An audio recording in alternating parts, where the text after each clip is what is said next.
Rebirth of devilish king in love episode 9। कोई जरूरत नहीं है, पुलिस में है। शालिनी इसे पता है कि इसे अपनी रक्षा कैसी करनी चाहिए, खुद ही चली जाएगी आराम से, तुम फिक्र मत करो। आरव कहता है। हाँ और तो और मैं अभी यूनिफॉर्म में भी हूँ, इस समय तो मुझसे ज्यादा सीकर यहाँ कोई है ही नहीं। शालिनी को लगता है कि अगर वह वहाँ एक पल भी और तेरी तो हो सकता है फिर कभी भी अपने भाई से वह बात तक ना कर पाए। वह आरोही से कहती है, कल सुबह तुम्हें तुम्हारे हॉस्टल में मिलती हूँ, अपना फोन बंद मत करना आज रात। शालिनी के जाते ही आरव और आरोही के बीच साइलेंस हो जाता है और एकदम से माइक पढ़कर कोई और ही गाना गाने लगता है। आरव अपनी उंगलियों से गाना सुनकर टेबल पर टैप करने लगता है, ठीक वैसे ही जैसे उसने लड़कियों को इम्प्रेस करने वाली किताब में पढ़ा था। उसने कहने के लिए भी कुछ याद किया था पर वहां सिचुएशन ही अपनी औकाउट थी, उसे समझ नहीं आ रहा था कि वो कुछ बोल भी तो कैसे। थोड़ी देर सोचने के बाद वो धीरे से कहता है, कितना बोरिंग गाना है यह, वैसे भी तुम्हें गाते सुनाने के बाद तो मुझे कुछ और पसंद भी कैसे आ सकता है। जी। आरोही उसे समय पानी नहीं होती है और आरव की बात सुनते ही उसके मुंह से सारा पानी बाहर आ जाता है और तो और कुछ बूंदें आरव के चेहरे पर भी आ गिरती है। वो सॉरी। आरोही जल्दी से टिश्यू उठाकर उसके चेहरे पर पानी के निशान को साफ करने लगती है। उसे बात पर आरंभ को बेहद गुस्सा आता है क्योंकि आज तक किसी ने भी उसके मुंह पर धोखा नहीं था, पर जैसे ही आरोही का हाथ उसकी गाल पर लगता है उसका सारा गुस्सा मानो जैसे कहीं गायब सा हो जाता है। कोई बात नहीं, वो कहता है। आरोही फाइनली राहत भरी सांस लेती है और वापस अपनी जगह पर बैठ जाती है और कहती है, आज जहां तक मुझे याद है सर, मैंने पिछली बार ही आपको अच्छे से सारी बात क्लियर कर दी थी, उसके बाद भी आज आपने जो कुछ भी किया वह, क्या तुम्हें वो सब पसंद आया? तुमने ही एक बार मुझसे कहा था ना कि जो पति अपनी पत्नी की मदद करते हैं खाना बनाने में और उसे सर्व करने में, वो अपनी पत्नी से बेहद प्यार करते हैं। आरव एक्साइटेड होकर आरोही से पूछता है। आरोही अपना सर झुकाकर धीरे से जवाब देती है, पर आप तो मेरे पति नहीं है। होने को तो कुछ भी हो सकता है, तुमने कौन सा फ्यूचर देखा है? और रही बात पसंद करने या ना करने की, तो मेरा इतना चर्म तो है कि तुम अगर मेरे साथ ज्यादा से ज्यादा समय बिताओगी तो खुद ही तुम्हें मैं पसंद आने लग जाऊंगा। आरव कहता है। आरोही को ये समझ ही नहीं आता कि वो सेल्फ ऑब्सेस और ओवर कॉन्फिडेंट इंसान को आखिर क्या जवाब दे। तो ये बात पक्की रही कि आज के बाद मैं तुम्हें हमेशा खाना सर्व करूंगा। आरव आरोही के आंखों में आंखें डालकर कहता है। आज से पहले तो आरव आरोही को हमेशा भला बुरा सब सुनता रहता था, पर आज तो जब से वो उससे मिला था तब से ही शहर की तरह मीठी मीठी बातें कर रहा था। रात के तकरीबन 1 बज चुके हैं और कल सुबह मेरी क्लास भी है, मुझे लगता है कि आपको मुझे मेरी हॉस्टल छोड़ देना चाहिए। आरोही अपनी कुर्सी से खड़ी होकर कहती है।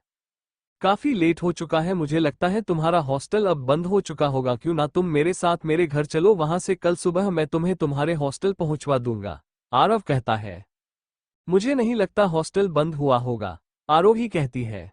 वो नहीं चाहती थी कि आरव के साथ वो उसके घर जाए क्योंकि उसे डर था इससे सारी सिचुएशन और भी ज्यादा बिगड़ सकती है।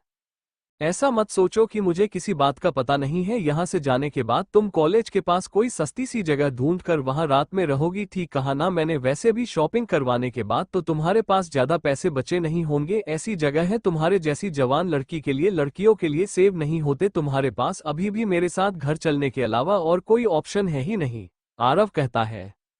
आरोही यह सुनकर थोड़ा चौंक जाती है, उसे लगता है कि जैसे मानो आरव उसका दिमाग पढ़ सकता हो।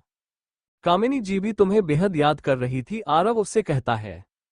कामिनी जी की बात सुनते ही आरोही तुरंत मान जाती है। घर जाते समय आरोही जल्दी से जाकर पहले ही पीछे वाली सीट का दरवाजा खोल लेती है, तभी आरव उसे इशारा करके कहता है, बिल्कुल नहीं, जब तक मैं गाड़ी चला रहा हूं तुम्हें आगे आकर ही बैठना पड़ेगा।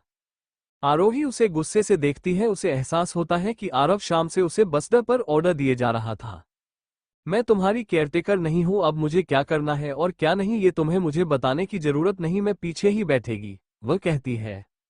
जोर से वो गाड़ी का दरवाजा बंद करती है। आज से पहले उसने कभी आरव से ऐसे बात नहीं की थी, पर आरव को गुस्सा आने की बजाय पूरी सिचुएशन बेहद इंटरेस्टिंग लगने लगती है। जोर से वो गाड़ी का दरवाजा बंद करती है। आज से पहले उसने कभी आरव से ऐसे बात नहीं की थी, पर आरव को गुस्सा आने की बजाय पूरी सिचुएशन बेहद इंटरेस्टिंग लगने लगती है। एटलीस्ट उसे ये तो अच्छे से पता है कि नखरे कैसे दिखने हैं, शायद इसी से हम एक अच्छे कपल के कैटेगरी में आते हैं, आरव मान ही मन सोचने लगता है। चलो ठीक है, जैसी तुम्हारी मर्जी, आरव कहता है और इसी के साथ गाड़ी स्टार्ट कर देता है। तभी अचानक उनका आई कांटेक्ट हो जाता है जिसके बाद आरोही को बेहद अजीब महसूस होने लगता है।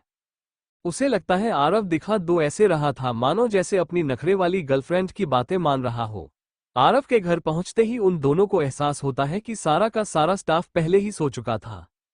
तब रात के तकरीबन 2 बजे थे, इसीलिए बिना किसी को डिस्टर्ब किए आरोही आराम से नीचे वाले गेस्ट रूम में जाकर लेट जाती है। इस दराज में पीछे टावसा टूथपेस्ट वगैरह है, जो भी तुम्हें चाहिए हो ले लेना, मैं सुबह कामिनी से कहकर तुम्हारा मनपसंद खाना बनवा दूंगा। आरव कहता है, मनपसंद खाना? आप हमेशा मेरी पसंद नापसंद का इतना ख्याल क्यों रखते हैं? आरोही हैरान होकर पूछती है। ऐसे ही अब तुम्हें ये भी पसंद नहीं क्या? आरोही आरव से पूछता है। नहीं नहीं, ऐसा कुछ नहीं है, चलिए छोड़िए, आरोही जवाब देती है। आरोही हंसकर कहती है, जब आपको ये भी नहीं पता होना कि आपके पास अगले टाइम का खाना खाने के लिए पैसे होंगे भी या नहीं, तब आपको जो कुछ भी मिलता है चुपचाप खा लेना चाहिए। आरोही कैसे पहले कुछ हुआ था? आरव आरोही की बातें सुनकर परेशान होकर उसे पूछने लगता है। उसे लगता है कि आरोही बहुत पढ़ी लिखी है, उसे गिटार बजाना तक आता है, तो शायद उसके घर वालों ने उसे अच्छे से सारे ऐसो आराम के साथ पाल पोस कर बड़ा किया होगा। तुमने पहले भी एक बार मुझे बताया था कि तुम्हारे घर वालों के साथ कुछ हुआ था जिसकी वजह से तुम्हारे पिताजी जेल में थे और उनकी मौत हो गई। जी, आरोही जवाब देती है। वो नहीं चाहती थी कि आरव को उसके बीते हुए अतीत के बारे में ज्यादा कुछ पता चले।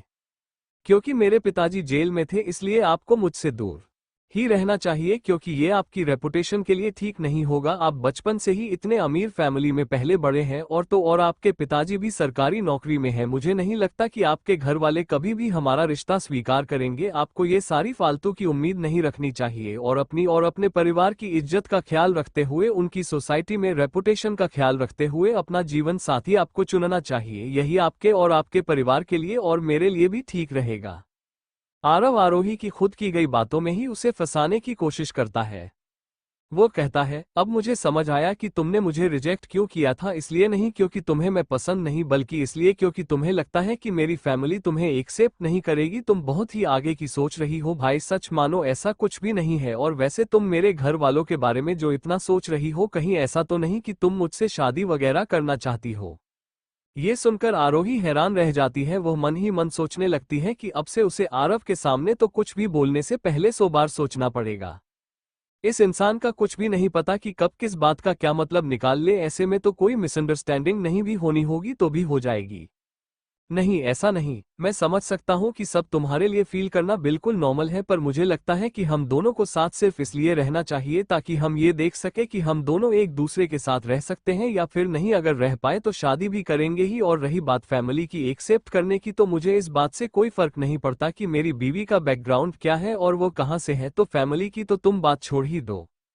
और रही बात तुम्हारी, तो चाहे तुम्हारे पिताजी को झूठी इल्जाम में फंसाया गया है या फिर तुम्हारी फैमिली बैकग्राउंड स्ट्रांग नहीं है या जो कुछ भी है, तुम्हें आगे चलकर मेरे साथ रहना है, उनके साथ नहीं। और तुम्हारे पिताजी के साथ जो कुछ भी हुआ वो उनके साथ हुआ, तुम्हारे साथ नहीं। खुद को हर चीज के लिए ब्लेम करना बंद करो अब तुम। आरव कहता है। आरव सर? आरव की इतनी बड़ी स्पीच सुनकर आरोही कुछ बोलने लायक ही नहीं रही। जब से उसके पिताजी को जेल हुई थी, तब से हर दूसरे आदमी ने नीचे दिखाने की कोशिश की थी या फिर उसका फायदा उठाने की। किसी ने भी उसकी हालत समझने की या उसकी मदद करने का तो सोचा तक नहीं था। हर इंसानों से नफरत करने लगा था। हर पल उसे बस इसी बात का एहसास दिलाया जाता था कि उसे अपना सर शर्म शर्म से झुककर रखना है। हालात इतने बिगड़ गए थे कि उसे हर कर अपना खुद का शहर तक छोड़ना पड़ा। ये लगा उसे अपना अतीत छुपा कर रखने के लिए यहाँ नई सिरे से अपनी जिंदगी शुरू करनी होगी। अपने दोस्तों से अपनी जिंदगी का सच छुपाना होगा। उसे ये सोच सोच कर भी हैरानी हो रही थी कि इस शहर में आते ही पहला इंसान उसे मिला था जिसकी कहीं सहज सी बातें भी उसे कड़वी लगती थी। चलो ठीक है, अब इतना भी मत सोचो, आरव आरोही को परेशान होते देख कहता है। ये लगा उसे अपना अतीत छुपा कर रखने के लिए यहाँ नई सिरे से अपनी जिंदगी शुरू करनी होगी। अपने दोस्तों से अपनी जिंदगी का सच छुपाना होगा। उसे ये सोच सोच कर भी हैरानी हो रही थी कि इस शहर में आते ही पहला इंसान उसे मिला था जिसकी कहीं सहज सी बातें भी उसे कड़वी लगती थी। चलो ठीक है, अब इतना भी मत सोचो, आरव आरोही को परेशान होते देख कहता है। कहीं ना कहीं उसे आरोही को देखकर बुरा लग रहा था। वैसे तो मेरे भी पिताजी ने अपनी निजी जिंदगी में कई ऐसी चीज की है जिनके लिए मैं उन्हें कभी माफ नहीं कर सकता, पर उन्होंने कभी मुझे मेरा कॉन्फिडेंस नहीं छीन। जी, आरोही कहती है। उसे मन ही मन ये बात बेहद पसंद आती है कि आरव ने अपने खुद के पिताजी का एग्जाम्पल तन आरोही को दिया था। फिर एकदम आरव कुछ ऐसी बात कहता है कि आरोही को लगता है कि यह इंसान कभी नहीं सुधर सकता। आह चलो, अब इन सब के बाद तुम यह मत सोचना कि तुम मेरे लिए अच्छी हो, और अगर तुम मुझे पसंद करती हो तो तुम्हें ये बात मुझे छुपानी नहीं चाहिए, आराम से बिना डरे तुम मुझे बता सकती हो। आरोही को कुछ समझ नहीं आता कि वो क्या ही कहे। तुम थोड़ी देर के लिए मुझे खुश नहीं दे रहने दे सकते ना? चलो अब सो जाओ तुम, आज के बाद मेरे होते तुम्हें अपनी जिंदगी में कोई भी ऐसा दिन नहीं देखना पड़ेगा जब तुम्हें खाने को लेकर इतनी टेंशन लेनी पड़े। ये कहकर एक बड़ी सी मुस्कुराहट के साथ आरव वहां से चला जाता है। ये सुनकर आरोही भी मुस्कुराने लगती है। आरोही को लगा था कि आज की रात पुलिस स्टेशन में बहुत ही बुरे तरीके से निकलेगी उसकी, पर वक्त ने कुछ ऐसा हसीन सितम किया कि शालिनी वहां आ गई। आरोही मन ही मन सोचने लगती है कि जब भी वो किसी मुसीबत में होती है आरव उसे बचाने के लिए वहां खुद ही पहुंच जाता है। उसके होते आरोही को किसी भी बात की फिक्र करने की जरूरत ही नहीं थी। आरोही उसे रात काफी देर से सोती है। अगले दिन सुबह उसकी नींद शालिनी के फोन से खुलती है। आरोही, क्या तुम उठ गई हो? मैं तुम्हारे कॉलेज जा रही थी, वो कहती है। आरोही अभी ठीक से उठी नहीं थी। तो फिर तो तुम प्लीज मेरा इंतजार कर लो, मैं कॉलेज में नहीं हूं, मैं कल रात तुम्हारे भाई के करीब सो गई थी, वो कहती है। फोन के दूसरी तरफ से आवाज आती है अचानक, अच्छा तो आप दोनों ने अभी से इकट्ठे सोना वगैरह भी शुरू कर दिया? वह भाई वह ये भी सही है, ध्यान रखना, चलो लड़कियां ज्यादा समय बाहर रहे तो जनरली प्रेग्नेंट हो जाती है। उसने सपने में भी नहीं सोचा था कि उसके भाई जितना फेंकने वाला इंसान इतनी जल्दी किसी लड़की को अपने घर तक ले जाएगा। आप चाहे फिर उसे फिर ओल्ड फैशन कहे या और कुछ भी, मगर उससे लगता था कि सब बिल्कुल भी गलत है। मैंने कहा कि मैं तुम्हारे भाई के घर रुकी थी, यह तो नहीं कहा कि उसके साथ एक ही कमरे में अपने खुद के दिमाग से बातें बनाना बंद करो तुम, आरोही चिल्लाकर शालिनी से कहती है। उन दोनों भाई बहन ने सच में उसे पागल कर दिया था। अच्छा अच्छा ठीक है, मैं समझ गई तुम्हारी बात, तुम्हें मुझे कोई भी एक्सप्लेनेशन देने की जरूरत नहीं है, तुम दोनों ही एडल्ट्स हो, इसलिए तुम्हारे लिए क्या सही है क्या गलत यह फैसला करने का हक भी सिर्फ तुम्हें ही है, शालिनी आरोही को शांत करवाने के लिए कहती है। समझी? आरोही कहती है, कल रात को मेरे पास कोई जगह नहीं थी जहां मैं जा सकती थी, हॉस्टल भी बंद हो चुका था उसे समय, और तो और मैं नीचे अकेले ही गेस्ट्रो में सोई हूँ पूरी रात। वो अच्छा अच्छा अच्छा, माफ करना, मुझे थोड़ी गलत फैमिली हो गई थी, मुझे लगा मेरे भाई ने इस रिश्ते को आगे बढ़ने का मन बना लिया, शालिनी कहती है। आरोही यह सुनकर थोड़ा अनकंफर्टेबल हो जाती है और कहती है, आने को तो मैं अब भी आ जाऊं, पर तुम्हें थोड़ी देर इंतजार करना पड़ेगा। अरे कोई बात नहीं, मैं तुम्हारे हॉस्पिटल जाकर गवाहों के बयान ले लेती हूँ, तब तक मैं उन लड़कियों से कहूंगी कि हमें कोई ऐसा सबूत मिला है जिससे तुम भी गुनाह हो, ये बात साफ पता चलती है, और इसीलिए मुझे उन लड़कियों के बयान दोबारा सुनते होंगे ताकि असली गुनहगार का पता चल सके। तुम्हें बस ये दिखाना होगा कि तुम मुझे नहीं जानती, बस यही याद रखना कि तुम एक विक्टिम हो और मैं ऑन ड्यूटी पुलिस ऑफिसर। सलिनी आरोही को सारी बात समझती है। अच्छा ठीक है, आरोही जवाब देती है। जैसे ही वो कमरे से बाहर निकलती है वो देखी है कि टेबल पर तरह तरह के शाही पकवान नाश्ते के लिए उसका इंतजार कर रहे थे। आरव टेबल की कोने में बैठा राहु को खाना खिला रहा था। बहुत ही कैजुअल ड्रेस अप था वो आज, न जाने क्यों जीन्स कैप शर्ट में, वैसे आरोही ने उसे पहली बार देखा था शायद।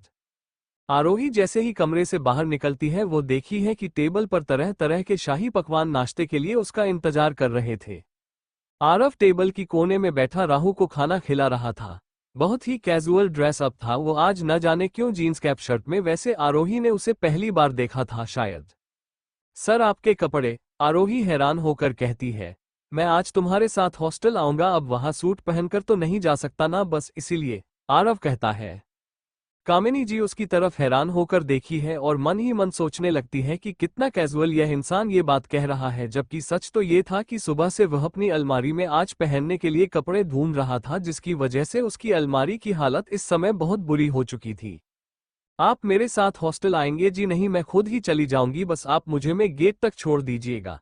ये सुनकर आरोही इतनी हैरान हो जाती है कि वो कामिनी जी को विश करना ही भूल गई थी। मुझे अपनी बहन पर भरोसा नहीं है, वो अभी बेहद नादान और इनएक्सपीरियंस है, मुझे वहां जाकर सबूत इकट्ठे करने में उसकी मदद करनी पड़ेगी, और जो कुछ भी तुम्हारे साथ कल हुआ उसे सुनने के बाद मुझे नहीं लगता कि वो लड़कियां तुम्हें इतनी आसानी से ऐसे जाने देंगे। अब तक तो उन्होंने न जाने तुम्हारे बारे में क्या क्या बातें फैला दी होगी, शालिनी के होते हुए भी तुम वहां अकेले इस वक्त से नहीं हो, मुझे नहीं लगता कि तुम वहां ये सब सह पाओगी, आरव कहता है। हाँ आरोही, तुम सर को अपने साथ ले जाओ, कामिनी जी कहती है, सर ने तुम्हारे लिए अपने सेक्रेटरी से कहकर नए कपड़े मंगवाए थे ताकि तुम्हें इस नाइट सूट में कॉलेज ना जाना पड़े, सोफे पर रखी है, मैं अभी लाए। जी ठीक है, धन्यवाद। आरोही को भी नाइट सूट पहनकर कॉलेज जाने वाली बात कुछ अजीब से ही लगती है, इसलिए वो कामिनी की बात सुनकर खुश हो जाती है। उसे लगता है चलो एटलीस्ट उसकी आधी परेशानी तो दूर हुई। जैसे ही वो वापस गेस्ट रूम में पहुंचती है कपड़े बदलने के लिए, उसे एहसास होता है कि वो सारे कपड़े और यहाँ तक के जूते भी बेहद महंगे ब्रांड से थे। जैसे ही वो कपड़े बदलकर बाहर आती है, आरव की आंखें खुली की खुली रह जाती है। कामिनी भी अपनी आंखों पर हाथ रखकर कहती है, इससे पहले तो मुझे लगता था कि मैं अंधी ही थी, मुझे इस बात का एहसास ही नहीं हुआ कि तुम सुंदरता में किसी फिल्म स्टार से काम नहीं हो। कामिनी जी ऐसे मेरा मजाक उड़ाना बंद करो प्लीज, आरोही अपनी शर्ट एडजस्ट करते हुए कहती है। आरव सर, यह कपड़े तो बहुत बहुत महंगे हैं। मुझे ये जानकर बेहद खुशी हुई कि तुम्हें ये बात पता है। तुमने पहले भी मेरी जैकेट फाड़ दी थी, इसीलिए तुम्हें मुझे पैसे देने ही है। अब तो तुम्हें और पैसे देने पड़ेंगे, पर फिक्र ना करो, तुम मुझे आराम से थोड़े थोड़े करके पैसे लौटा सकती हो, और अगर नहीं लौट पाए तो खुद को मेरे हवाले कर सकती हो, आरव कहता है। असलियत में तो जो कुछ भी आपने लास्ट में कहा ना, आप वही चाहते हैं। ठीक कहा ना मैंने? आरोही का मुंह टमाटर की तरह लाल हो जाता है। तो क्या तुम खुद को मेरे हवाले करना चाहती हो? आरव पूछता है। जी नहीं, वो जवाब देती है। आरव हंसकर कहता है, मैं अभी एक किताब पढ़ी थी जिसमें लिखा था कि लड़कियां जो भी कहती हैं उनका मतलब दरअसल उल्टा ही होता है। ये सुनकर आरोही उसके बातों को इग्नोर करती है और अपने खानों पर फोकस करना ज्यादा जरूरी समझता है।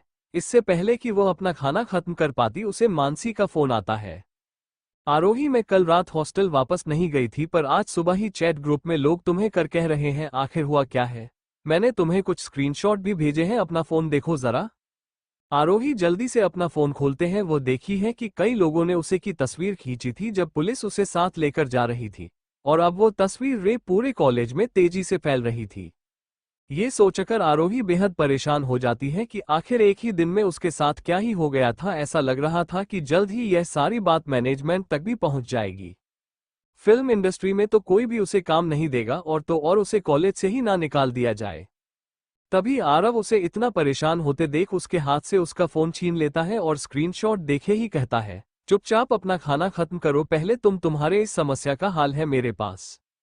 आरोही एकदम से पूछती है, कैसे? आरव मुड़कर वीर से कहता है, जो और जाकर मेरा लैपटॉप तो लेकर आओ। आ जाओ जल्दी से। अपना लैपटॉप ऑन करता है और आरोही के कॉलेज की पेज खोल लेता है। आरोही को इतना परेशान होते देख आरव उसके हाथ से उसका फोन छीन लेता है और स्क्रीनशॉट देखेते ही कहता है, चुपचाप अपना खाना खत्म करो, पहले तुम्हारे इस समस्या का हाल है मेरे पास। आरोही एकदम से पूछती है, कैसे? आरव मुड़कर वीर से कहता है, जो और जाकर मेरा लैपटॉप तो लेकर आओ। आ जाओ जल्दी से। अपना लैपटॉप ऑन करता है और आरोही के कॉलेज की पेज खोल लेता है। इस बात में कोई शक नहीं था कि आरोही अपने कॉलेज में बेहद ही फेमस थी, क्योंकि पूरा कॉलेज ही अब उसके बारे में बात कर रहा था। वो लोगों के कमेंट्स पढ़ने लगता है। ओ माय गॉड, मुझे तो यकीन ही नहीं होता कि आरोही भी कभी ऐसा कुछ कर सकती है। कभी मुझे तो वो बेहद ही मासूम लड़की लगती थी। अगर मुझे इस सब के बारे में जरा भी पता होता तो मैं खुद ही उसे अपने साथ रात रुकने के लिए पैसे दे देता। छी, आरोही ने कैसे सबके सामने खुद को बेचारा बना रखा था। इतनी खराब रेपुटेशन वाली चोर को आखिर इस कॉलेज वालों ने एडमिशन दी तो कैसे? मैंने तो सुना है उसने कुछ ना कुछ जुगाड़ लगाकर यहाँ एडमिशन लिया है। कई लोग कहते हैं वो अक्सर प्रोफेसर के घर भी जाया करती थी, और जब भी वो उनसे मिलने जाती थी तब उनकी बीवी कभी घर पर नहीं होती थी। इसका मतलब साफ है बिल्कुल। जितने ज्यादा कमेंट्स आरव पढ़ रहा था, उसे बच्चों की गंदी लैंग्वेज पढ़कर उतना ही बुरा लग रहा था। तो इस बात में तो आप कोई शक्ति गुंजाइश नहीं थी कि आरोही को कॉलेज वापस जाकर बहुत ही कुछ फंस करना पड़ने वाला था। वो थोड़ी देर रुकता है, फिर अपने लैपटॉप पर कुछ टाइप करने लगता है। तुम फिक्र ना करो, मैं तुम्हारी समस्या का समाधान कर दिया है। ऐसा क्या किया आपने? आरोही पूछती है। उसने मानसी के भेजे हुए स्क्रीनशॉट की बस थोड़ी ही लाइन पढ़ी थी अभी तक।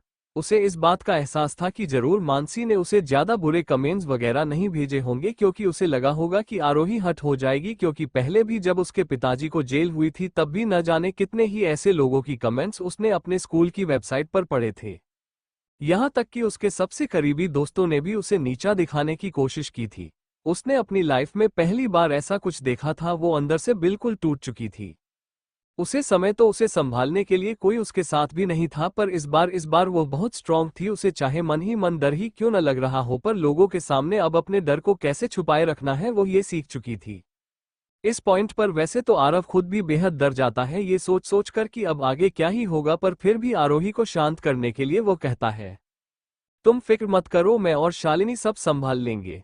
शालिनी तो अपना काम कर ही रही है, मैं भी ऐसे स्टूडेंट तुम्हारे कॉलेज की वेबसाइट पर एक पोस्ट कर दिया है ये कहते हुए कि तुम एक बेहद ही हैंडसम और अमीर आदमी को डेट कर रही हो। मैं ये भी लिखा है कि उसकी कंपनी वर्ल्ड के टॉप कंपनी में से एक है और वह तुम्हें बेहद महंगी गाड़ियों में अक्सर घूमता है। इतना अमीर बॉयफ्रेंड होने के बाद तुम्हें चोरी करने की आखिर क्या ही जरूरत है। और मैंने ये भी लिखा है, तुम कॉलेज में अपनी हाइप नहीं क्रिएट करना चाहती थी, इसलिए तुमने आज तक इसके बारे में नहीं बताया। मैंने अभी अपनी सेक्रेटरी को पहले ही कह दिया है, वो कंप्यूटर डिपार्टमेंट के लोगों की मदद से इस कॉमेंट को टॉप में रखने में हमारी मदद करेंगे। तो बताओ फिर कैसी लगी मेरी कहानी? आरव पूछता है। आरोही थोड़ी देर तो चुप रहती है, फिर कहती है, वैसे यह आइडिया तो इतना बुरा भी नहीं है, पर फिर भी न जाने क्यों मुझे कुछ ठीक सा नहीं लग रहा। इतना मत सोचो तुम, मैं हूं अभी तुम्हारे साथ, आरव मुस्कुरा कर कहता है। आरव सर, मुझे इस प्लान से कोई दिक्कत नहीं है, पर क्या आपकी कंपनी सच में? आरोही पूछती है। हाँ, तुम्हें नहीं पता क्या अभी तक? आरोही अभी तक मुंह में सैंडविच लिए आरव को अच्छे से ऊपर से नीचे तक देखी है और उसे एहसास होता है कि आरव ने जो भी उसकी इमेजिनरी बॉयफ्रेंड की इमेज बनाई है, दरअसल वो खूब आरव के ही कॉपी थी। आरव मजे लेकर उसे सुबह सुबह कॉफी पीते हुए इस मोमेंट को एंजॉय कर रहा होता है। उसे रात स्पोर्ट्स करके उसे इंसिडेंट के बाद उसने अपने मन में सोच लिया था कि आज के बाद वो कभी भी उसे नहीं चलाएगा, बल्कि आगे की अपनी सारी डेट्स के लिए वो सुबह ही लेकर जाया करेगा, अपने उसे दोस्त राहुल की तरह बिल्कुल नहीं। तकरीबन 10 मिनट बाद आरव अपने ब्रांड न्यू एसयूवी गाड़ी लेकर आरोही के सामने खड़ी कर देता है। ऐसे ही देखती रहोगी क्या? अब अंदर आओ और बैठ जाओ, आरव कहता है। आरोही जल्दी से गाड़ी का दरवाजा खोलती है और अपना पूरा जोर लगाते हुए खुद को सेट की तरफ खींचती है और उसे पर बैठ जाती है। मैं इसको ब्लेम नहीं कर सकता, शायद पहली बार इतनी महंगी गाड़ी में बैठ रही है, आरव मन ही मन सोचता है। तकरीबन 10 मिनट बाद आरव अपने ब्रांड न्यू एसयूवी गाड़ी लेकर आरोही के सामने खड़ी कर देता है। ऐसे ही देखती रहोगी क्या? अब अंदर आओ और बैठ जाओ, आरव कहता है। आरोही जल्दी से गाड़ी का दरवाजा खोलती है और अपना पूरा जोर लगाते हुए खुद को सेट की तरफ खींचती है और उसे पर बैठ जाती है। मैं इसको ब्लेम नहीं कर सकता, शायद पहली बार इतनी महंगी गाड़ी में बैठ रही है, आरव मन ही मन सोचता है। आरव सर, अगर किसी ने भी मुझे इस गाड़ी से उतरते हुए देख लिया ना तो यह अच्छा नहीं होगा, मैं ढंग से चढ़ नहीं पाई, उत्तर तो कैसे ही पाऊंगी, आरोही परेशान होकर कहती है। कोई बात नहीं, मैं तुम्हारी मदद कर दूंगा, आरव कहता है। मेरा मतलब वो नहीं था, आरोही कहती है। कॉलेज पहुंचकर ये सब देखते हैं। ये सुनकर आरोही की शक्ल बन जाती है। अब ये क्या बात हुई? मैं तो बस तुम्हारी मदद करने की कोशिश कर रहा था, क्या तुम नहीं चाहती ऐसा हो? आरव आरोही से पूछता है। नहीं थैंक यू, आरोही जवाब देती है। हाँ ठीक है, पर एटलीस्ट तुम मुस्कुरा तो सकती हो। और सुनो, अपनी रूममेट्स के सामने भी तुम्हें यही कहना होगा कि मैं तुम्हारा बॉयफ्रेंड हूँ, क्योंकि माही के अलावा मुझे नहीं लगता कि हम किसी और पर ट्रस्ट कर सकते हैं, आरव आरोही को याद करवाता है। जी ठीक है, आरोही जवाब देती है। सिचुएशन ही वहां ऐसी हो चुकी थी कि ना चाहते हुए भी आरोही को आरव की प्लान के अकॉर्डिंग ही सब करना पड़ता है। धूप में आरव का चमचमाता चेहरा देख आरोही को से फील हो रहा था, पिछले 2 सालों से जब से उसके पिताजी इस दुनिया से चले गए उसके बाद पहली बार उसे ऐसा एहसास हुआ था। इस वजह से इतना परेशान होते हुए भी आरोही को फाइनली राहत की सांस आती है। अभी आगे क्या होगा और क्या नहीं, इस बात का टेंशन तो उसके दिमाग में था ही, पर साथ ही इस बात की सुकून भी था जब तक अब उसके साथ है उसके साथ कुछ भी गलत नहीं हो सकता था। तकरीबन 20 मिनट बाद एक बार फिर से माही का उसको कॉल आता है। आरोही, यह सब क्या हो रहा है? यहाँ लोग अब बोल रहे हैं कि तुम्हारा कोई बेहद हैंडसम और अमीर बॉयफ्रेंड था। इस समय वो पूछती है। आरोही उसे पूरी बात बताती है और साथ ही अपने प्लान के बारे में सब बताती है। ये सुनकर माही हंसने लगती है और कहती है, चलो अब आरव तुम्हारे साथ है, मुझे लगता है कि मुझे ऐसे जल्दीबाजी में कॉलेज वापस आने की जरूरत नहीं थी। हाँ हाँ कोई नहीं, तुम आराम से वहां अपने बॉयफ्रेंड के साथ टाइम स्पेंड करो। आरोही यह कहकर फोन काट देती है। क्या माही का सच में कोई बॉयफ्रेंड है? आरव हैरान होकर पूछता है। हाँ, आरोही जवाब देती है। वो बेचारा मेरा सेक्रेटरी, आरव कहता है। पूरे रास्ते में आरोही को शिवानी और जैस्मिन के फोन बार बार आ रहे थे, जिसे वह कुछ भी बातें घूमकर जवाब दे रही थी। कॉलेज पहुंचते ही अराव गाड़ी सीधा गर्ल्स हॉस्टल की तरफ ले जाता है। हॉस्टल की में गेट तक पहुंचते ही उन्हें वहां लोगों का एक बड़ा झुंड दिखाई देता है, और क्योंकि गाड़ी इतने रस्क से नहीं जा सकती थी आरव अपनी गाड़ी वहीं खड़ी कर देता है। जैसे ही आरोही गाड़ी का दरवाजा खोलकर उतरती है, आरव फटाफट से आकर उसकी कमर पर अपना हाथ रख लेता है। कोई बात नहीं, मैं खुद उतर जाऊंगी। इससे पहले कि आरोही अपनी बात खत्म करती, आरव उसे गाड़ी से नीचे उतर चुका था। तुम तो बिल्कुल किसी चिड़िया की पंख जितनी हल्की हो, आरव कहता है। क्या ये सब इसलिए क्योंकि तुमने अपने सारे पैसे मेरे लिए जैकेट लेने में खर्च कर दिया? आरोही कुछ देर सोचने के बाद कहती है, आपकी जैकेट पड़ना मेरी गलती थी। मुझे लगता है अब मुझे ही तुम्हारी रिस्पॉन्सिबिलिटी लेनी चाहिए। ये ठीक रहेगा ना कि आज के बाद तुम्हारे खाने का सारा खर्च मैं उठाऊंगा। ये सुनकर आरोही हैरान रह जाती है। बिल्कुल ही, मुझे नहीं लगता कि आपको ऐसा कुछ भी करना चाहिए। मैं अपना खाना तो एटलीस्ट अफोर्ड कर ही सकती हूँ, वह कहती है। अच्छा, सच में? पर लोगों ने तो तुम्हारे कॉलेज की वेबसाइट पर कमेंट में लिखा था कि तुम बेहद गरीब थी और इसलिए रोज नाश्ते में ब्रेड और जाम खाती थी। मेरे साथ रहने वाली लड़की इतनी गरीबी में कैसे रह सकती है? आरोही यह सब सुनकर सोचने लगती है, यह वाकई में लोगों उसे कितना नोटिस करते थे। वह कहती है, सर आपने भी तो मुझे ब्रेड खाने को कहा था जब मैं आपके लिए काम किया करती थी। ये सुनकर आरव एक मिनट के लिए चुप हो जाता है। उसने कभी सपने में भी नहीं सोचा था कि एक दिन ये बात उसे ऐसी सुननी पड़ेगी। वो कहता है, उसे समय तुम मोटी थी, मैं तो बस ये चाहता था कि तुम पतली हो जाओ। आरोही को फिर से समझ नहीं आता कि वो इस बात का क्या ही जवाब दे। आरोही की बात सुनकर आरव एक मिनट के लिए चुप हो जाता है। उसने कभी सपने में भी नहीं सोचा था कि एक दिन ये बात उसे ऐसी सुननी पड़ेगी। वो कहता है, उसे समय तुम मोटी थी, मैं तो बस ये चाहता था कि तुम पतली हो जाओ। आरोही को फिर से समझ नहीं आता कि वो इस बात का क्या ही जवाब दे। इस आरव के पास अपनी हर बात का कोई ना कोई बहाना जरूर होता ही है।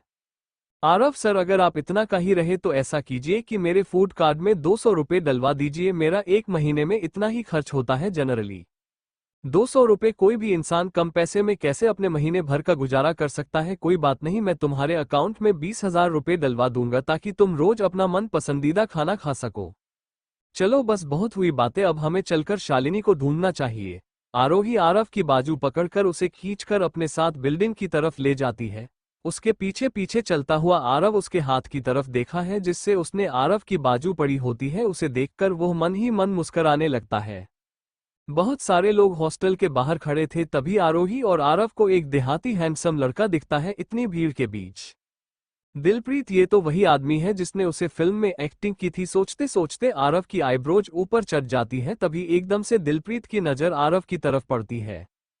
वो देखकर एक समय के लिए उदास हो जाता है, पर तभी आरोही के पास जाकर कहता है, फाइनली आरोही तुम यहाँ आ ही गई हो, मैं कब से तुम्हारा इंतजार कर रहा था। दिलप्रीत, क्या तुम्हें नहीं पता कि यह एक चोर है? भीड़ में से एक लड़की कहती है, इसने किसी और लड़की की रूम से पैसे चुराए हैं। सभी लोग यहाँ उसी के बारे में बात कर रहे हैं अभी। हाँ सच में, कई और लोग भी कहते हैं। सब बकवास है, यह मैं नहीं मानता। दिलप्रीत चिल्लाकर कहता है, मैं आरोही को बचपन से जानता हूँ, क्या मुझे नहीं पता होगा कि यह कैसी लड़की है? ये कभी चोरी नहीं कर सकती, चाहे फिर इस बात को साबित करने के लिए मुझे अपनी रेपुटेशन क्यों ना गांव पर लगानी पड़े। क्या तुम एक दूसरे को बचपन से जानते हो? पर इसे तो सबने रंगे हाथों से पढ़ा है। आसपास वाले लोग हैरान होकर कहते हैं, क्योंकि उन्हें इस बात पर बिल्कुल यकीन नहीं होता कि दिलप्रीत और आरोही दोस्त थे। आरोही भी दिलप्रीत की बात सुनकर एक बार के लिए हैरान रह जाती है। वो दोनों एक दूसरे से एक दो बार ही मिले थे, वह भी तब जब अपने बचपन में से फिल्म के लिए डबिंग का काम कर रहे थे। वह तो उसे अपना दोस्त नहीं मानती थी। उसने तो सपने में भी कभी उम्मीद नहीं की थी कि वह भी कभी उसके लिए ऐसे खुद की रेपुटेशन गांव पर लगाकर स्टैंड लेगा। किसने कहा इस रंगे हाथों पकड़ा गया था?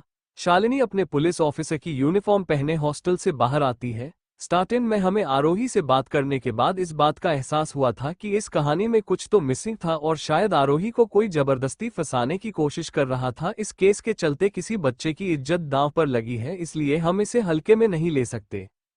तभी एक लड़की आगे आकर कहती है, क्या मिसिंग है? इसे हमने रंगे हाथों पकड़ा था, इस बात की गवाह भी है और सबूत भी। यह क्या इसे सजा दिलाने के लिए काफी नहीं? आरोही, क्या तुम अपनी अप्रोच का इस्तेमाल कर रही हो? वो हाँ, मैंने सुना कि तुम प्रोफेसर की काफी नजदीक हो, तो क्या तुम दोनों ये सुनकर आरव का मुंह गुस्से से एकदम लाल हो चुका था, इससे पहले कि वह आरोही को बचाने के लिए उसे लड़की को कुछ भी कहता। दिलप्रीत जोर से चिल्ला उठता है, प्रोफेसर बेहद ही इज्जतदार इंसान है, अपनी गंदी जुबान से उनका नाम भी मत लो तुम। ये सुनकर वह लड़की भी एक बार के लिए डर जाती है और कहती है, मैं ये सब खुद से नहीं कह रही हूं, मैंने तो कॉलेज की साइट पर ये सब पढ़ा था। मैंने सुना है कि प्रोफेसर और उनकी बीवी इन झूठे आरोपों के खिलाफ केस फाइल करेंगे ताकि जिन लोगों ने भी उन पर यह झूठे इल्जाम लगाते हुए ये सब कमेंट्स लिखे हैं उन पर कड़ी से कड़ी सजा मिल सके। आरोही के पिताजी और प्रोफेसर आपस में दोस्त थे और इसीलिए वह आरोही की ओर थोड़ा ज्यादा ध्यान देते थे। तुम सब तो पढ़े लिखे बच्चे हो, तुम्हें ये सब बात अच्छे से पता होनी चाहिए कि किसी के भी बारे में इंटरनेट पर लिखना कानूनी अपराध है और तुम्हें इसके लिए सजा भी हो सकती है। और इंटरनेट पर तुम लोग जो कुछ भी पढ़ते हो तब हमेशा सच ही हो, ये भी तो जरूरी नहीं ना। जी हाँ, ये तो सच बात है। भीड़ में से एक आवाज आती है जिसके बाद वहां कुसूर पुसूर शुरू हो जाती है।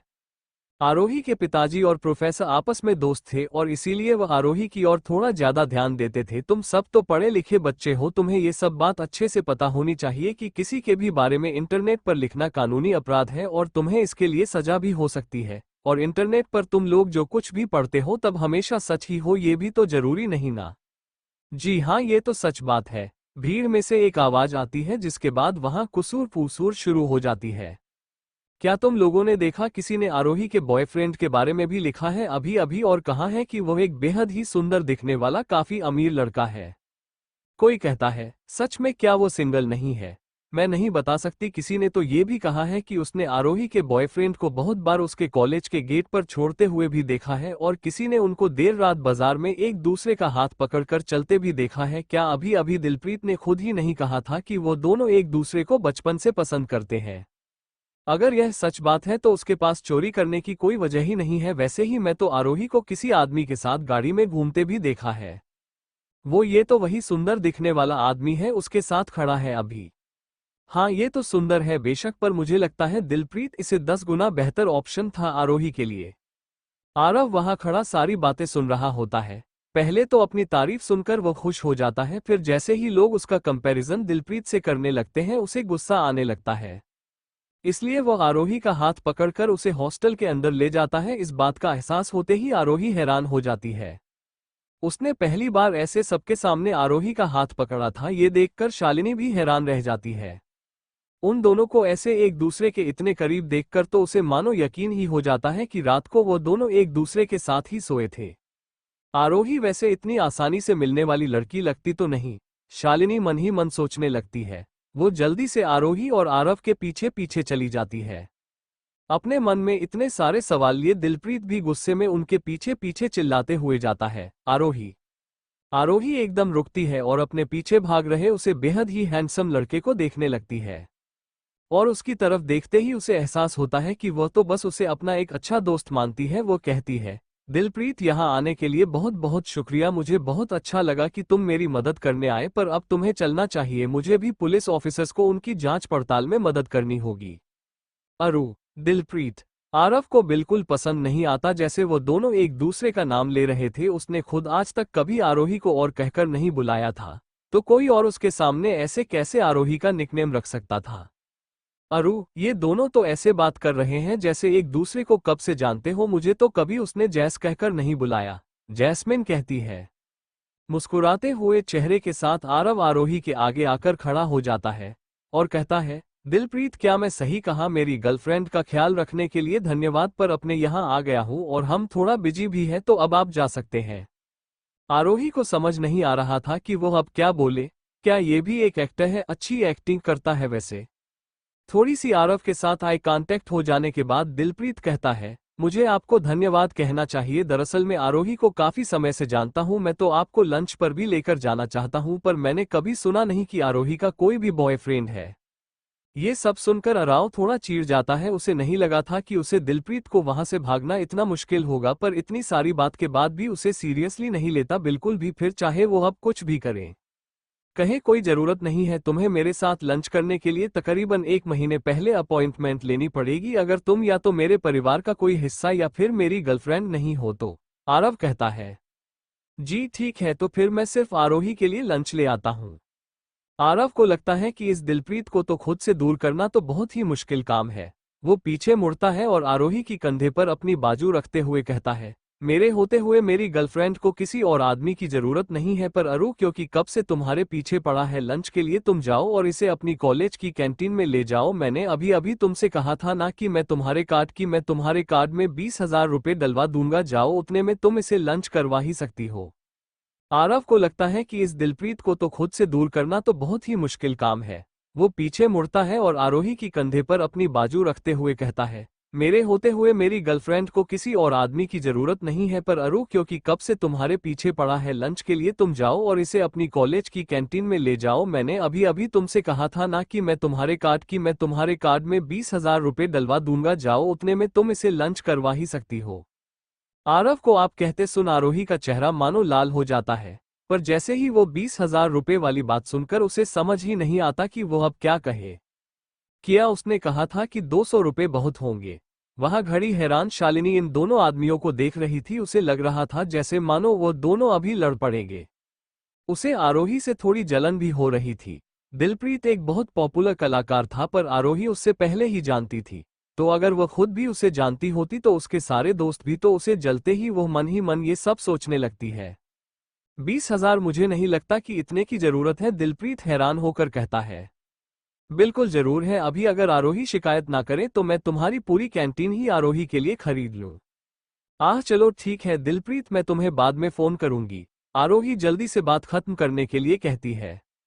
अपनी बात कहते हुए वो दिलप्रीत की ओर देखते हुए उसे आंख मार कर देती है। उसे आंख मारता देख आराम गुस्से से लाल हो जाता है। क्या मेरे सामने ही एक दूसरे को आंखें मार रहे हो तुम दोनों, बहुत शर्म की बात है। ठीक है, कहकर दिलप्रीत मुस्कुराकर पीछे मुड़ता है और वहां से जाने लगता है। तभी शालिनी उसे पीछे से आवाज मारकर रोक लेती है। उसके बाद वो अपनी जेब से कॉपी और पेन निकालकर उसके पास जाती है और कहती है, क्या आप मेरे लिए फोटोग्राफ साइन कर सकते हैं प्लीज, मैं आपकी बहुत बड़ी फैन हूं। एक बार के लिए दिलप्रीत हैरान रह जाता है और फिर शालिनी से कॉपी लेकर वो साइन करने लगता है। आरव ये सब देखकर अपने माथे पर हाथ रखता है। ये पुलिस ऑफिसर कब से इतनी अनप्रोफेशनल हो गए भाई, तुम अभी काम पर हो और फिर भी केस की जांच पड़ताल करने की बजाय लोगों के ऑटोग्राफ इकट्ठा कर रही हो। मुझे अपना बैच नंबर बताओ, मैं अभी तुम्हारी शिकायत करता हूँ। शालिनी को सच में समझ नहीं आता कि वो क्या क्यों वो सच में उसका भाई था भी। दिलप्रीत जल्दी से शालिनी को ऑटोग्राफ देकर वहां से जाने लगता है। जाते जाते वो आरोही से कहता है, किया ये सच में तुम्हारा बॉयफ्रेंड है, तुम कैसे हैंडल करती हो, मैं तुम्हारी जगह होता तो मैं तो पागल ही हो जाता। उसके जाने के बाद वहां जैसे मानो कोई मर गया हो ऐसा माहौल बन गया था। आरोही भी चुप रहती है उन दोनों को देखते हुए। शालिनी के साथ आया पुलिस ऑफिसर तो सांस तक लेने से डर रहा था। शालिनी खुद को रोक नहीं पाती और बीच में बोल पड़ती है, भैया क्या आपको नहीं लगता कि आपको अपने प्यार की दुश्मन के सामने कुछ अजीब सी हरकतें कर रहे हैं। किसने कहा कि वो मेरे प्यार का दुश्मन है, मेरे मुकाबले तो कहीं स्टैंड तक नहीं करता। वह आरव आरोही की तरफ देखा है और उसे एहसास होता है कि वह उदास और परेशान है। एकदम से उसे याद आता है कि आरोही ने उसे मतलबी कहा था। हमें गलत मत समझना शालिनी, तुम्हारा भाई और मैं तो बस यह नाटक कर रहे हैं। हमने आज सुबह ये सब प्लान किया था ताकि मेरा कैसे जल्दी से खत्म हो जाए, आरोही शालिनी से कहती है। प्लेन सुनने में तो अच्छा ही लग रहा है, तो आप दोनों सिर्फ बस दिखाने के लिए ही साथ हैं भैया, फिर तो आपको नहीं लगता कि आप इस एक्टिंग को कुछ ज्यादा ही सीरियसली ले रहे हैं, शालिनी कहती है। मेरी भी तो इसमें कोई गलती नहीं है, मैं जो भी काम करता हूँ पूरी ईमानदारी और मन लगाकर करता हूँ। आरव आरोही के बाल सहलाने लगता है और कहता है, तो फिर अब तुम बताओ अपने और उसे दिलप्रीत के बारे में कब से जानते हो तुम एक दूसरे को, बचपन से कभी तुमने उसके बारे में बात तो की नहीं, अब क्या रिश्ता है तुम्हारा, और हाँ अब से तुम उसे दिल का कर नहीं भूल सकती और ना ही उसे आंख मार सकती हो। ये सुनकर आरोही हैरान रह जाती है, इतनी रिस्ट्रिक्शन यह आदमी मुझ पर कैसे लगा सकता है, किसने इसे यह हक दे दिया, आरोही मन ही मन सोचने लगती है। अब बस, आरोही गुस्से में आरव का हाथ पटकती है और कहती है, वो मेरा दोस्त है और मैं जो भी चाहती हूँ कर सकती हूँ, तुम कौन होते हो मुझे रोकने वाले। ये सुनकर आरोही हैरान रह जाती है, इतनी रिस्ट्रिक्शन यह आदमी मुझ पर कैसे लगा सकता है, किसने इसे यह हक दे दिया, आरोही मन ही मन सोचने लगती है। अब बस, आरोही गुस्से में आरव का हाथ पटकती है और कहती है, वो मेरा दोस्त है और मैं जो भी चाहती हूँ कर सकती हूँ, तुम कौन होते हो मुझे रोकने वाले। मैं तुम्हें इस चीज की परमिशन नहीं दे सकता क्योंकि तुमने मुझे अपना बॉयफ्रेंड बनने के लिए चुना है। मैं इस रोल को बखूबी नहीं भरा जाता हूँ। आरव कहता है। मैंने कब तुम्हें चुना? तुमने खुद ही तो यह नाटक की शुरुआत की थी। ये सब कहानी बनकर क्या हम ये सब यहीं खत्म कर सकते हैं? आरोही पूछती है। नहीं, अभी तो उन्होंने हॉस्टल में पर रखा ही था और अभी से ही आरोही चाहती थी कि आरव वहां से चला जाए। ये सुनकर वो बहुत गुस्सा हो जाता है। शालिनी जो कि यह सब देख रही होती है आरोही के कंधे में पर हाथ रखती है और कहती है, आरोही मैं तुम्हारा दुख समझ सकती हूँ। तुम्हें इस हाँ ही नहीं बोलना चाहिए था। अब तुम्हारे लिए इससे पीछा छुड़ाना बहुत ही मुश्किल है। आरोही भी यह बात सुनकर अपना सिर हिलाने लगती है। उसे इस बात का भली भांति एहसास हो चुका था कि आरव से पीछा छुड़ाना उसके लिए कितना मुश्किल होगा। तभी वहां वो लड़की डायरेक्टर साहब को लेकर आ जाती है, जिसने अपने पैसे चोरी होने का इल्जाम आरोही पर लगाया था। डायरेक्टर साहब यही है वो लड़की जिसने मेरे पैसे चुराए थे, वो आरोही की तरफ इशारा करके कहती है। उसे वहां देखकर आरोही बेहद परेशान हो जाती है। उसने सपने में भी डायरेक्टर साहब के वहां होने की उम्मीद नहीं की थी। उसे लगता है कि मानव वो पूरी बात अब काफी बढ़ने वाली थी। डायरेक्टर सब आरोही को वहां थोड़ी देर घूमने के बाद फिर शालिनी और उसके साथ आए पुलिस ऑफिसर से अपनी इंट्रोडक्शन करने लगते हैं। क्या आप दोनों ही इस मामले की तहकीकात करने आए हैं? मुझे तो इस बारे में आज सुबह ही पता चला। बहुत लोग शामिल लगते हैं। मुझे इसमें रुस के मुताबिक अगर इसके चलते कॉलेज की रेपुटेशन पर जरा भी बात आए तो हमें इसे कॉलेज से निकलना पड़ेगा। वैसे तो बस सिर्फ 5,000 रुपए की बात है उसके साथ, पर इस केस के साथ एक लड़की और तो और आपके कॉलेज की इज्जत का सवाल है। कुछ बातें इस केस के सिलसिले में आपस में मिल नहीं रही थी, इसलिए हम यहाँ पर एक बार फिर से जांच पड़ताल करने आए थे और साथ ही सीसीटीवी फुटेज भी चेक कर लेंगे। आप बेफिक्र रहिए, हम गुनहगार को जल्द ही पकड़ लेंगे। शालिनी के साथ आया पुलिस ऑफिसर कहता है। पुलिस ऑफिसर, क्या आपको कल रात इसकी बाग से पैसे नहीं मिले थे? तो आपको आज सीसीटीवी क्यों देखना है? वो लड़की जल्दी से कहती है। फिर वह आरोही की तरफ देखकर कहती है, मुझे नहीं पता कि आरोही पुलिस ऑफिसर्स को यहाँ दोबारा जांच पड़ताल के लिए बुलाने के लिए न जाने क्या ही किया है, पर मुझे ये पता है कि यह सब तुम्हारा ही किया धरा है। तुम प्रोफेसर का खुद पर किया। इतना विश्वास तोड़कर ये सब कैसे कह सकती हो? उन्होंने तो तुम्हें क्रिसमस इवेंट का होस्ट बना दिया। बहुत ही शर्मनाक हरकत की है तुमने। क्या तुम्हें इस बात पर पूरा यकीन है कि मेरे बाद प्रोफेसर तुम्हें ऐसा होस्ट तुम्हें ही चुनेंगे? आरोही गुस्से में कहती है। किसी बात का जवाब दो, तुम दे नहीं पाती तुरंत होस्ट क्या ही बनोगी? मतलबी तो तुम इतनी हो कि अपने फायदे के लिए मुझे जबरदस्ती फंसाने की कोशिश कर रही हो। तुम ये सब नहीं कर रही होती अभी, अगर तुम्हें थोड़ी भी ग्रुप ओनर की सेंस होती तो। ही कितनी फनी हो तुम। तुम्हारे पास में पैसे मिले थे, मैं कैसे फिर तुम्हें फंसाया? ये सब तुम्हारा ही किया धरा है, पर अभी भी तुम मरने से इनकार कर रही हो। मैं तुम्हारे जैसी जिद्दी और झूठी लड़की नहीं देखी आज से पहले कभी भी। जैसे ही उसे लड़की ने ये सब बोला तभी शालिनी का फोन बजाने लगता है, जिसकी वजह से वो एक साइड पर चली जाती है बात करने के लिए। आरव आरोही के पास जाता है और उसे कहता है, तुम फिक्र मत करो आरू, कल रात को ही मैंने वह सारे पैसे फिंगरप्रिंट चेक के लिए भेज दिया है। अगर तुमने सच में पैसे चुराए थे तुम पर तुम्हारे फिंगरप्रिंट मिलेंगे, और अगर नहीं तो फिर तो कहानी ही पलट जाएगी सारी। आरोही 1 मिनट के लिए चुप हो जाती है। उन दोनों लड़कियों के चेहरों की तो जैसे हवाएं ही उड़ गई थी। तभी उनमें से एक कहती है, मुझे पता है तुम मजाक कर रहे हो, ये तो बस एक छोटी सी चोरी का केस है। पुलिस के पास इतना टाइम थोड़ी ना होगा कि वह इतना सब करेंगे। आरोही 1 मिनट के लिए चुप हो जाती है। उन दोनों लड़कियों के चेहरों की दो जैसे हवाएं ही उड़ गई थी।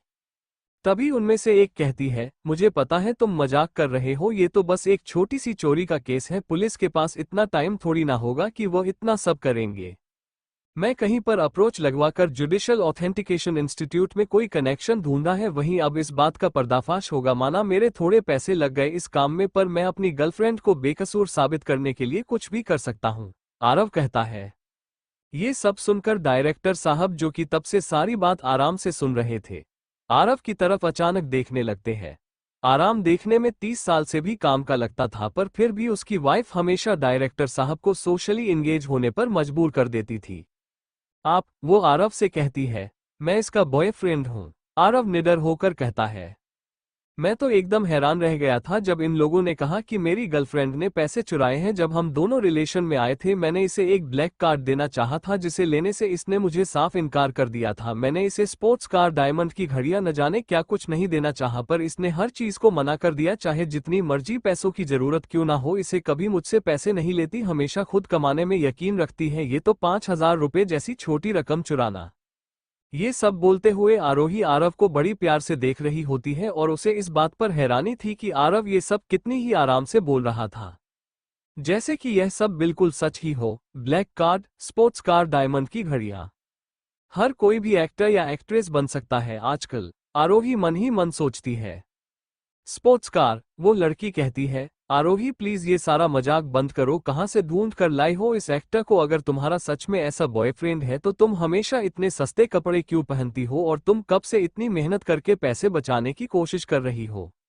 ये सुनकर आरव गुस्से में आ जाता है और कहता है, मैडम, हर लड़की आपके जैसी नहीं होती ना आरोही, बस किसी भी बात का शो आप नहीं करना चाहती, वो पूरे कॉलेज को नहीं बताना चाहती कि उसका इतना अमीर बॉयफ्रेंड है, और यह सस्ते कपड़े भी सिर्फ इसलिए पहनती है क्योंकि वो अपनी लो प्रोफाइल मेंटेन करना चाहती है। मैंने उसे बहुत महंगे कपड़े दिलवाए हैं पर यह बस उन्हें कभी कभी पहनती है, उसे इतना ज्यादा अटेंशन चाहिए ही नहीं, वो बस अपनी पढ़ाई पर ध्यान देना चाहती है। वैसे भी अपनी डिपार्टमेंट में सबसे ज्यादा सुंदर और इंटेलिजेंट होने के कारण बहुत से बच्चे जलते हैं इससे। ऐसे में अगर यह अच्छे से तैयार होकर रहेगी तो न जाने लोग क्या क्या बातें बनाएंगे, इसके बारे में आप खुद ही देख लीजिए। अभी ना चाहते हुए भी कैसे मुसीबत में फंस चुकी है ये बेचारी। आरव की इतनी लंबी स्पीच सुनकर तो जैसे मानो आरोही हैरान ही रह गई। मुझे लगता है कि इस वकील होना चाहिए, ये तो बड़े आराम से किसी काली चीज को भी सफेद कर देता है, वो सोचती है। उसने सबको यकीन दिला दिया था कि वो एक दूसरे के साथ काफी समय से थे और वो लोग प्रोफाइल मेंटेन करने के लिए ही ऐसी बनकर रहती थी हमेशा। तुम बस फेंक रहे हो इतनी बड़ी बड़ी, वह लड़की कहती है। डायरेक्टर साहब, अब तक तो हम लोगों में से किसी को नहीं पता था कि इसका बॉयफ्रेंड भी है, इस लड़के को तो न जाने कहां से उठाकर लाई है आरोही। डायरेक्टर साहब अपनी जिंदगी में बहुत से लोगों से मिले थे, वह काफी देर से आरव की तरफ देख रहे थे कि अचानक उनकी नजर आरव के कलाई पर पड़ती है। उसने जो घड़ी पहनी थी वो किसी बहुत बड़े ब्रांड की तो नहीं थी पर महंगी जरूर लग रही थी। चलो अब बस करो, कहा ना इसने कि फॉरेंसिक वालों को सबूत भेजा है तो रिपोर्ट्स भी जल्दी आती होगी। अगर आरोही ने कुछ किया भी है तो उसकी उंगलियों के निशान आ जाएंगे उसे पर। रिपोर्ट्स आ चुकी है, साले ने अपने फोन को जेब में रखते हुए कहती है। रिपोर्ट्स के मुताबिक इन नोटों पर बहुत सारे फिंगरप्रिंट्स थे पर उनमें से कोई भी आरोही से मैच नहीं होता था। क्या इसमें इतना हैरान होने वाली क्या बात है, हो सकता है इसने ग्लव्स पहने हो, वो लड़की कहती है। उसे इस बात का बिल्कुल अंदाजा ही नहीं था कि आरव वहां आ जाएगा और अपने कनेक्शंस उसे करता हुआ फॉरेंसिक जांच तक मामले को ले जाएगा।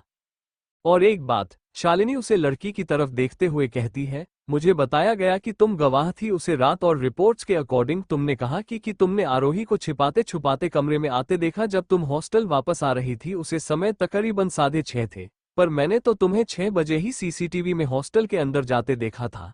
तुम दोनों तो तीसरी मंजिल में रहती हो ना, तो क्या तुम्हें पहली मंजिल से तीसरी तक पहुंचने में आधा घंटा लगता है? और एक बात, शालिनी उसे लड़की की तरफ देखते हुए कहती है, मुझे बताया गया कि तुम गवाह थी उसे रात, और रिपोर्ट्स के अकॉर्डिंग तुमने कहा कि तुमने आरोही को छिपाते छुपाते कमरे में आते देखा जब तुम हॉस्टल वापस आ रही थी। उसे समय तकरीबन 6:30 थे, पर मैंने तो तुम्हें 6 बजे ही सीसीटीवी में हॉस्टल के अंदर जाते देखा था। तुम दोनों तो तीसरी मंजिल में रहती हो ना, तो क्या तुम्हें पहली मंजिल से तीसरी तक पहुंचने में आधा घंटा लगता है?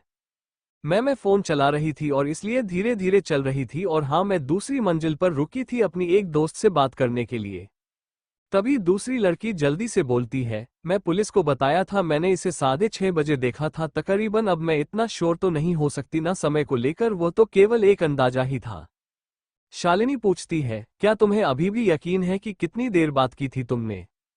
वो लड़की जवाब देती है, जी तकरीबन 20 मिनट। ये सुनकर शालिनी मुस्कुराने लगती है और अपनी नोट्स वाली कॉपी खोलकर कहती है, कितनी बुरी याददाश्त है मेरी भी, मुझे याद ही सब गलत था। सीसीटीवी के अकॉर्डिंग तुम हॉस्टल आई ही 6:30 बजे थी, पर अब तुम कह रही हो कि बीच में अपनी किसी दोस्त से बात करने के लिए रुकी थी। इसका मतलब तुम अपने कमरे में पहुंची हुई 6:50 तक होगी, तब तो किसी हाल में भी आरोही दिख ही नहीं सकती उसके कमरे में। इसका मतलब कि तुमने झूठी गवाही दी थी।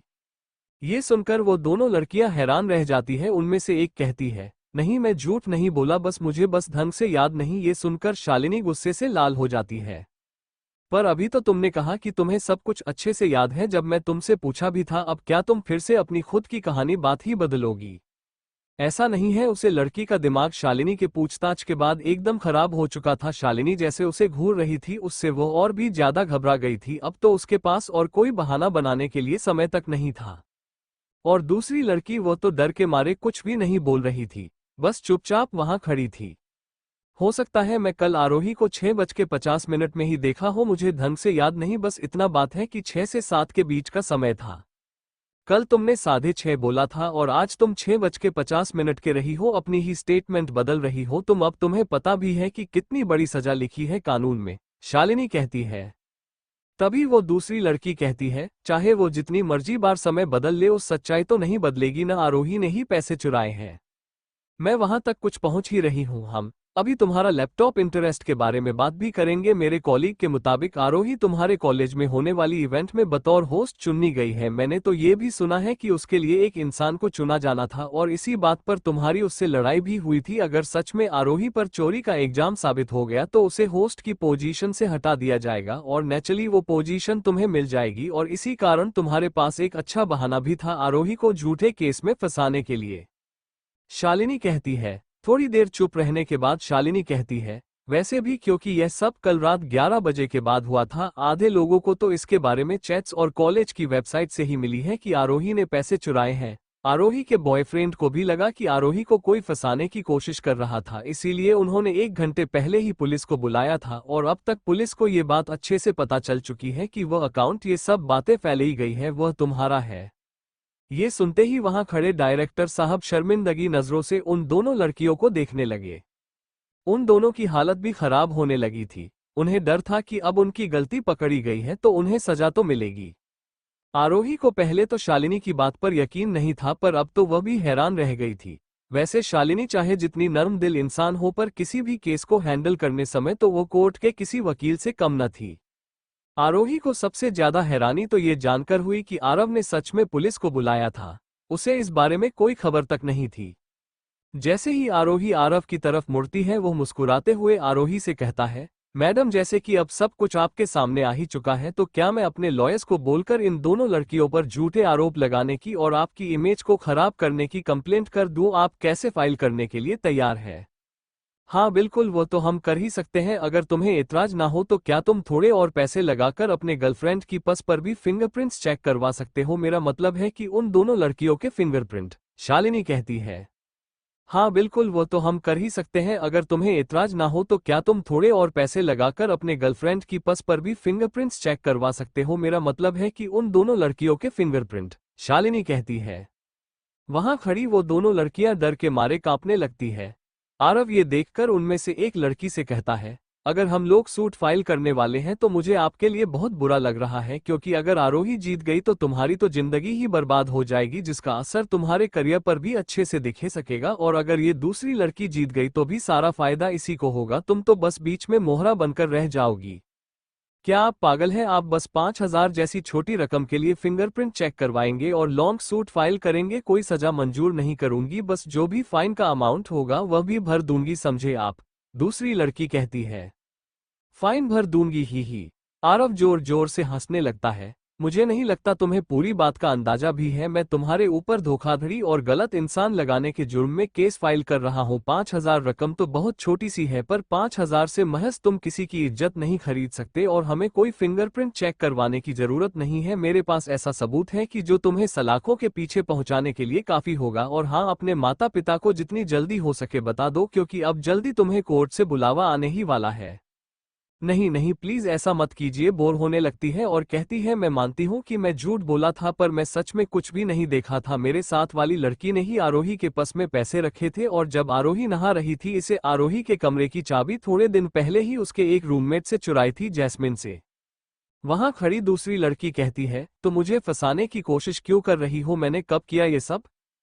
तुम ही ने तो मुझे झूठ बोलने को कहा था। तुम्हें ही आरोही से जलन थी क्योंकि उसे इवेंट को होस्ट करने के लिए चुना गया था। तुमने तो ये भी कहा था कि शायद उसके प्रोफेसर के साथ कुछ न जाए संबंध थे, इसीलिए वह इसकी इतनी साइड लेते हैं। और तुमने मुझे ये भी कहा था कि हमारी क्लास की लड़की भी उसकी इतनी तरकारी सिर्फ इसलिए ही करते हैं क्योंकि यह उनसे फ्लर्ट करती रहती है हमेशा। मुझे भी आरोही से जलन तो होती है, क्योंकि जिस लड़की को मैं पसंद करती हूँ दरअसल उसे आरोही पसंद है, पर मैं गलत थी। मुझे लगा था कि अगर बाकियों के नजरों में आरोही चोर साबित हो जाती है तो वो लड़का भी मुझे पसंद करने लगेगा। वो रोते हुए कहती है, आरोही प्लीज मुझे माफ कर दो, मुझ पर केस फाइल मत करो, मैं इस कॉलेज में आने के लिए बहुत मेहनत की थी और अब अगले साल मेरी डिग्री भी खत्म होने वाली है। अगर तुमने मेरी शिकायत कर दी तो मेरी जिंदगी बर्बाद हो जाएगी, नहीं मुझे कहीं नौकरी मिलेगी, नहीं मेरी कहानी इज्जत रहेगी, यह भी हो सकता है कि मेरी सारी मेहनत पर पानी फिर जाए और मुझे कॉलेज से ही बाहर निकाल दिया जाए, वह भी अपनी डिग्री बिना पूरी किया। आहे आहे आहे प्लीज मेरी मदद करो। पेनिस कॉलेज में आने के लिए बहुत मेहनत की थी और आप अगले साल मेरी डिग्री भी खत्म होने वाली है और तुमने मेरी शिकायत कर दी तो मेरी जिंदगी बर्बाद हो जाएगी, नहीं मुझे कहीं नौकरी मिलेगी और मेरे फ्यूचर का क्या होगा। तुमने भी तो अपने स्वार्थ में आकर मेरे साथ ही सब कुछ किया ना, तब तो तुमने इस लड़की की बात मानी और बिना कुछ भी समझे मेरे ऊपर एक मुझे माफ कर दो, मुझे माफ कर दो, यकीन करो तुमने तो ये कभी नहीं सोचा कि तुम्हारी इस हरकत से मेरी जिंदगी और मेरे फ्यूचर का क्या होगा। तुमने भी तो अपने स्वार्थ में आकर मेरे साथ ये सब कुछ किया ना, तब तो तुमने इस लड़की की बात मानी और बिना कुछ भी सोचे समझे मेरे ऊपर यह झूठा इल्जाम लगवा दिया। आरोही कहती है, मुझे माफ कर दो, मुझे माफ कर दो, मुझे माफ कर दो, अगर तुम मेरी शिकायत नहीं करोगी तो तुम जो कहोगी मैं वो सब करने के लिए तैयार हूं, मेरा यकीन करो। वो कहती है, तुम किसी लड़के को पसंद करती हो? आरव एकदम से बीच में पूछता है। ये सुनकर आरोही को समझ नहीं आता कि वो आखिर अब क्या बोले। उसका इस बात से कोई लेना देना नहीं है। आप थोड़ी देर चुप रहिए और यह सब बेफिजूल के सवाल पूछना बंद कीजिए, मेरे लिए ये जानना बहुत जरूरी है। आरव उसे जवाब देता है। ये सुनकर आरोही का दिल जोरों से धड़कने लगता है। ये सुनकर आरोही को समझ नहीं आता कि वो आखिर अब क्या बोले। उसका इस बात से कोई लेना देना नहीं है। आप थोड़ी देर चुप रहिए और यह सब बेफिजूल के सवाल पूछना बंद कीजिए, मेरे लिए ये जानना बहुत जरूरी है। आरव उसे जवाब देता है। ये सुनकर आरोही का दिल जोरों से धड़कने लगता है। हमारे डिपार्टमेंट से अग्रिम शर्मा, वो कहती है। ये कैसा नाम है, क्या वो लड़का देखने में सुंदर है? आरव कहता है। अब बस भी कीजिए, आरोही मन ही मन सोचने लगती है। तभी शालिनी कहती है, डायरेक्टर साहब हमें लगता है कि केस के अंत तक पहुंच चुके हैं, हमें इन दोनों लड़कियों को पूछताछ के लिए अपने साथ लेकर जाना होगा। परेशानी के लिए माफी, हम तो गलती से आरोही को सजा दे देते, अगर आप लोग सच सामने ना लेट, तुम दोनों इस कॉलेज के लिए किसी कलंक से काम नहीं हो, तुम इतना कैसे गिर सकती हो? मनचाही चीज पाने के लिए तुम्हें तो मुझे कॉलेज से निकलना ही पड़ेगा। और रही बात इस दूसरी लड़की की, डायरेक्टर साहब उन दोनों लड़कियों को डांटे हैं, चाहे इसने भी झूठ बोलकर उसका साथ दिया हो, पर फिर भी मुझे लगता है कि इसमें सामने आकर सारी बात कर अच्छा काम किया है, इसलिए इसे कॉलेज से भी निकल नहीं चाहिए, बल्कि पुलिस को ही हमें इस डील करने देना चाहिए। आरोही रहती है, तुम वैसे तो अच्छी लड़की लगती हो, इसीलिए मैं तुम्हें सिर्फ आधे महीने के लिए सस्पेंड करता हूँ, वह कहते हैं। तभी शालिनी उन दोनों लड़कियों को हथकड़ी पहनकर अपने साथ जीप में बैठा लेती है। नहीं, मुझे कॉलेज से मत निकालिएगा आरोही, मुझे माफ कर दो, मुझे बचा लो प्लीज। वो रोते रोते आरोही का हाथ पकड़ लेती है। तभी आरव बीच में आकर उसे धक्का देकर कहता है, तुमने कॉलेज की वेबसाइट पर तो उसके बारे में इतना कुछ लिखा था और अब तुम चाहती हो कि तो मैं माफ कर दे। बस बस अब चलो यहाँ से, कॉलेज में ही तुम्हारा ये हाल है, न जाने बाहर जाकर क्या ही करोगी तुम। शालिनी रहती है और उन दोनों लड़कियों को गाड़ी की तरफ ली जाती है। जाते जाते वो आरोही के कान में कहती है, हमारे परिवार में आपका स्वागत है भाभी, मेरे भाई को आप खुश रखिएगा। ये सुनकर आरोही हैरान रह जाती है। शालिनी के कहने से पहले ही आरोही को पता था कि इस सिचुएशन से बाहर निकालने के बाद उसकी परेशानी और बढ़ाने वाली है। डायरेक्टर साहब, मुझे लगता है कि अब आप पूरे कॉलेज के सामने यह बात ही सकते हैं कि इन सब में आरोही का कोई हाथ नहीं था। आरव कहता है, हाँ हाँ बिल्कुल बिल्कुल, आप उसकी चिंता ना करें, वो जवाब देते हैं। और मेरी एक राय भी है, मुझे लगता है आपके पूरे कॉलेज कैंपस में सीसीटीवी कैमरा लगता देने चाहिए, अगर आज वो होते तो ये बात इतनी बढ़ती ही नहीं। आरव कहता है, काम अभी तक इन लड़कियों की हमें तो ये काम अभी तक इन लड़कियों की प्राइवेसी नज़र में रखते हुए नहीं किया था, हमें नहीं लगा था कि यहाँ कुछ ऐसा भी होगा। हाँ पर कोई बात नहीं, मैं आपकी बात आगे मैनेजमेंट तक जरूर पहुँचा दूंगा, डायरेक्टर साहब कहते हैं। जी धन्यवाद, आरव कहता है। जैसे कि अब कैसे खत्म हो चुका है, आपको भी लड़कियों की हॉस्टल से बाहर जाना चाहिए, यहाँ मेल आलो नहीं है जब तक कोई बहुत ही जरूरी रीजन ना हो या फिर कोई स्पेशल परमिशन ना हो किसी के भी पास, डायरेक्टर साहब अब से कहते हैं। जी चलिए चलते हैं, मैं आपको नीचे तक छोड़ देता हूँ, आरोही कहती है। उसे वैसे तो पता ही था कि सारी लड़कियां इस वक्त कॉलेज में ही होगी, पर फिर भी वह आरव को वहां से ले जाती है। इसकी कोई जरूरत नहीं है, मैं तुम्हारे कमरे में जाकर एक बार खुद को देखना चाहता हूँ। आरव वहां से बिना एक भी कदम हिलाई कहता है। उसने ऐसा माहौल बना दिया था वहां जैसे मानो आरोही उसकी सच में ही गर्लफ्रेंड थी। आप मेरे कमरे में जाकर आखिर क्या देखना चाहते हैं? आरोही पूछती है। मैं देखना चाहता हूं आखिर तुम कहाँ रहती हो। आरव आरोही की ओर देखते हुए कहता है, जितनी भी बार मैं तुमसे मिला हूं तुम कोई ना कोई मुसीबत में ही होती हो, इसलिए मैं जानना चाहता हूं कि तुम कहाँ रहती हो ताकि अगली बार कुछ हो तो मैं काम परेशान हूं। ये सुनकर आरोही की आंखें खुली की खुली रह गई। परेशानी के लिए माफी, हम तो गलती से आरोही को सजाओ। डॉक्टर साहब, हमें लगता है कि अब हम इस केस के अंत तक पहुंच चुके हैं। अब हमें इन दोनों लड़कियों से पूछताछ के लिए अपने साथ लेकर जाना होगा। आरव की कही बातों से शायद किसी और को कोई फर्क पड़े या ना पड़े, पर आरोही के लिए उसकी बातों का बेहद महत्व था, क्योंकि एक तो वह घर से कितनी दूर रह रही थी और वह भी अकेले। फाइनली अब उसको इस बात का एहसास हो रहा था कि वह अकेली नहीं थी और उसके सुख दुख में उसके साथ खड़ी रहने के लिए आखिर कोई तो था। ये सुनकर आरोही की आंखें खुली की खुली रह गई। परेशानी के लिए माफी, हम तो गलती से आरोही को सजाओ। डॉक्टर साहब, हमें लगता है कि अब हम इस केस के अंत तक पहुंच चुके हैं। अब हमें इन दोनों लड़कियों से पूछताछ के लिए अपने साथ लेकर जाना होगा। आरव की कही बातों से शायद किसी और को कोई फर्क पड़े या ना पड़े, पर आरोही के लिए उसकी बातों का बेहद महत्व था, क्योंकि एक तो वह घर से कितनी दूर रह रही थी और वह भी अकेले। फाइनली अब उसको इस बात का एहसास हो रहा था कि वह अकेली नहीं थी और उसके सुख दुख में उसके साथ खड़ी रहने के लिए आखिर कोई तो था।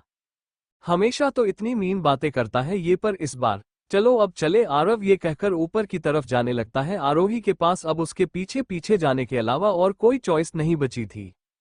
पहले तो उसे इस बात की भी टेंशन थी कि कहीं उसकी रूममेट्स ना हो कमरे में, पर बाद में उसे पता चल गया था कि वो अभी तक वापस ही नहीं आई है।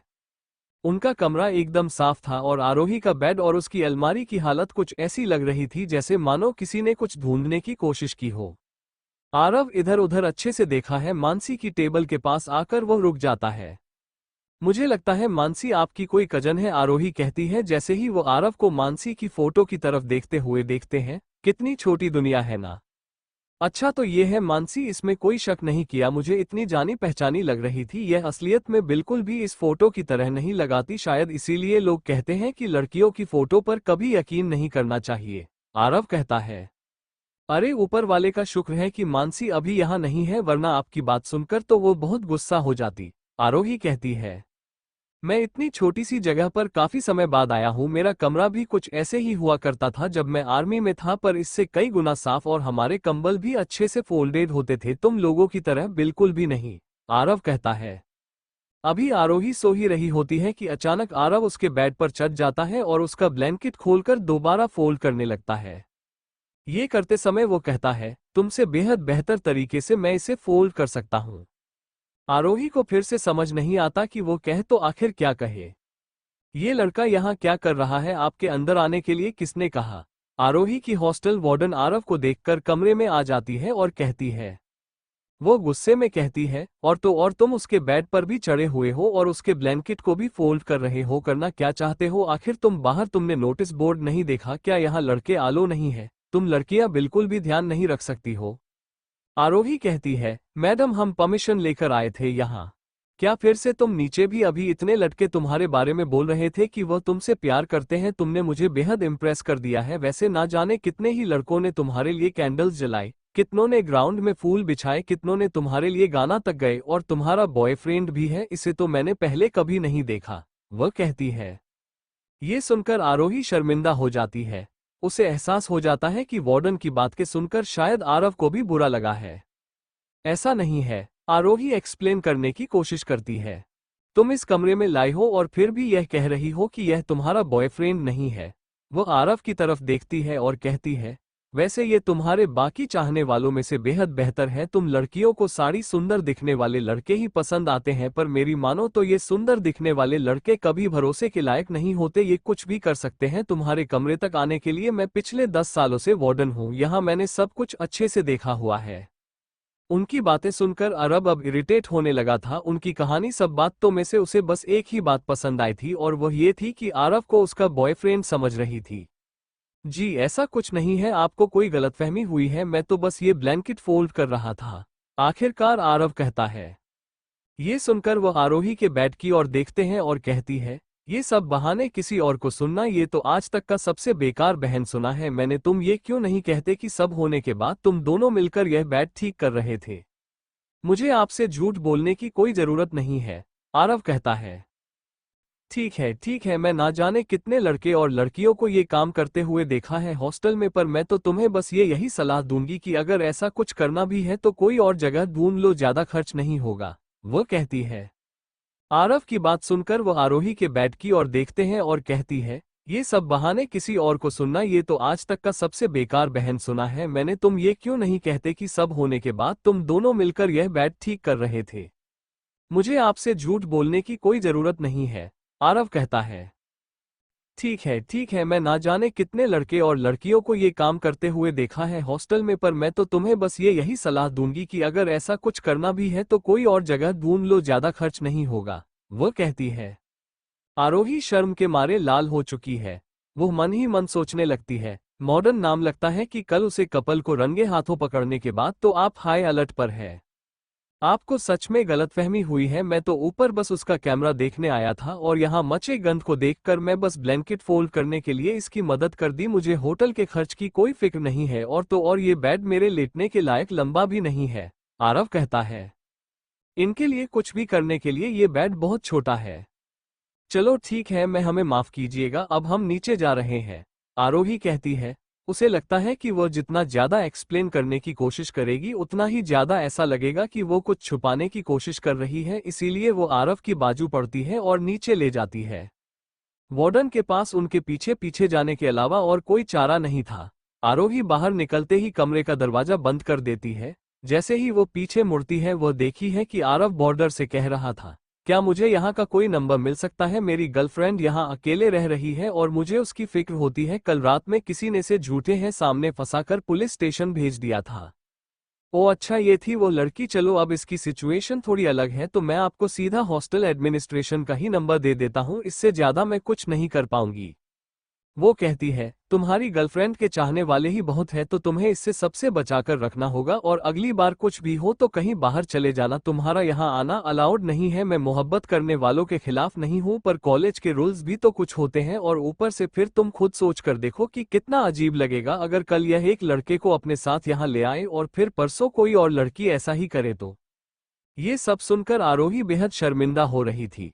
वार्डन बस उसे और ज्यादा शर्मिंदा करने में लगी हुई थी, और आरव उसे भी अभी ही नंबर मांगना था। चलो अब बहुत हुआ, चलो चलते हैं यहाँ से। आरोही अब और देर वहां खड़ी रहकर उनकी बातें नहीं सुन सकती थी।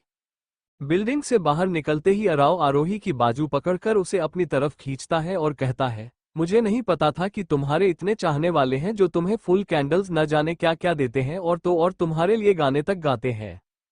इस बात से आपका कोई लेना देना नहीं है, आरोही कहती है। आरव सर, आप मेरे सब मामलों में ज्यादा ही ना घुसा रहे हैं अब, और अगर आपने मेरी कमरे में आने की जिद ना की होती तो वार्डन मैम को भी हमें लेकर इतनी गलतफहमी ना होती। अब मुझे उनके सामने जाने में भी शर्म आएगी।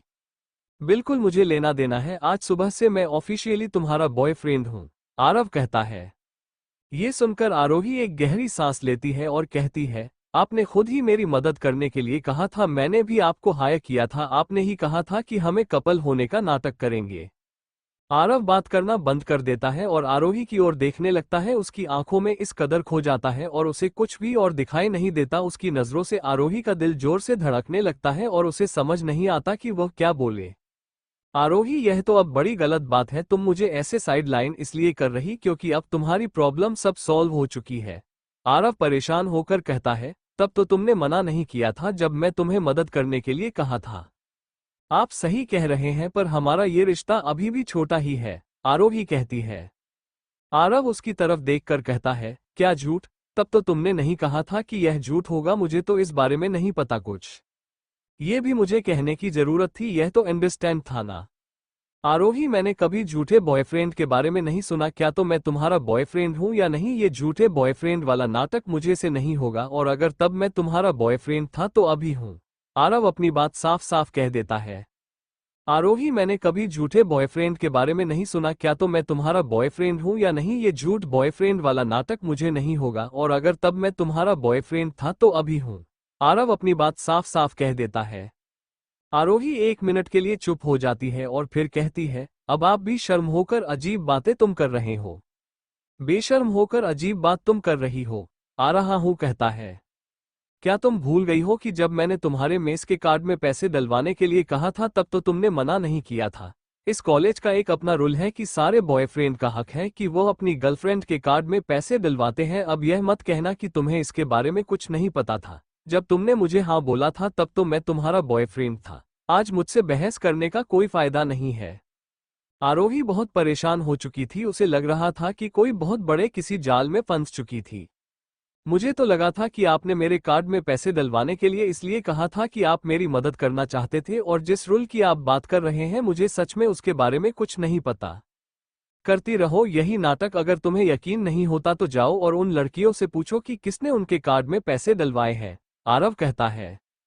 आरोही एकदम चुप हो जाती है। क्या वो सच में उन लड़कियों से जाकर पूछ सकती थी? बिल्कुल नहीं।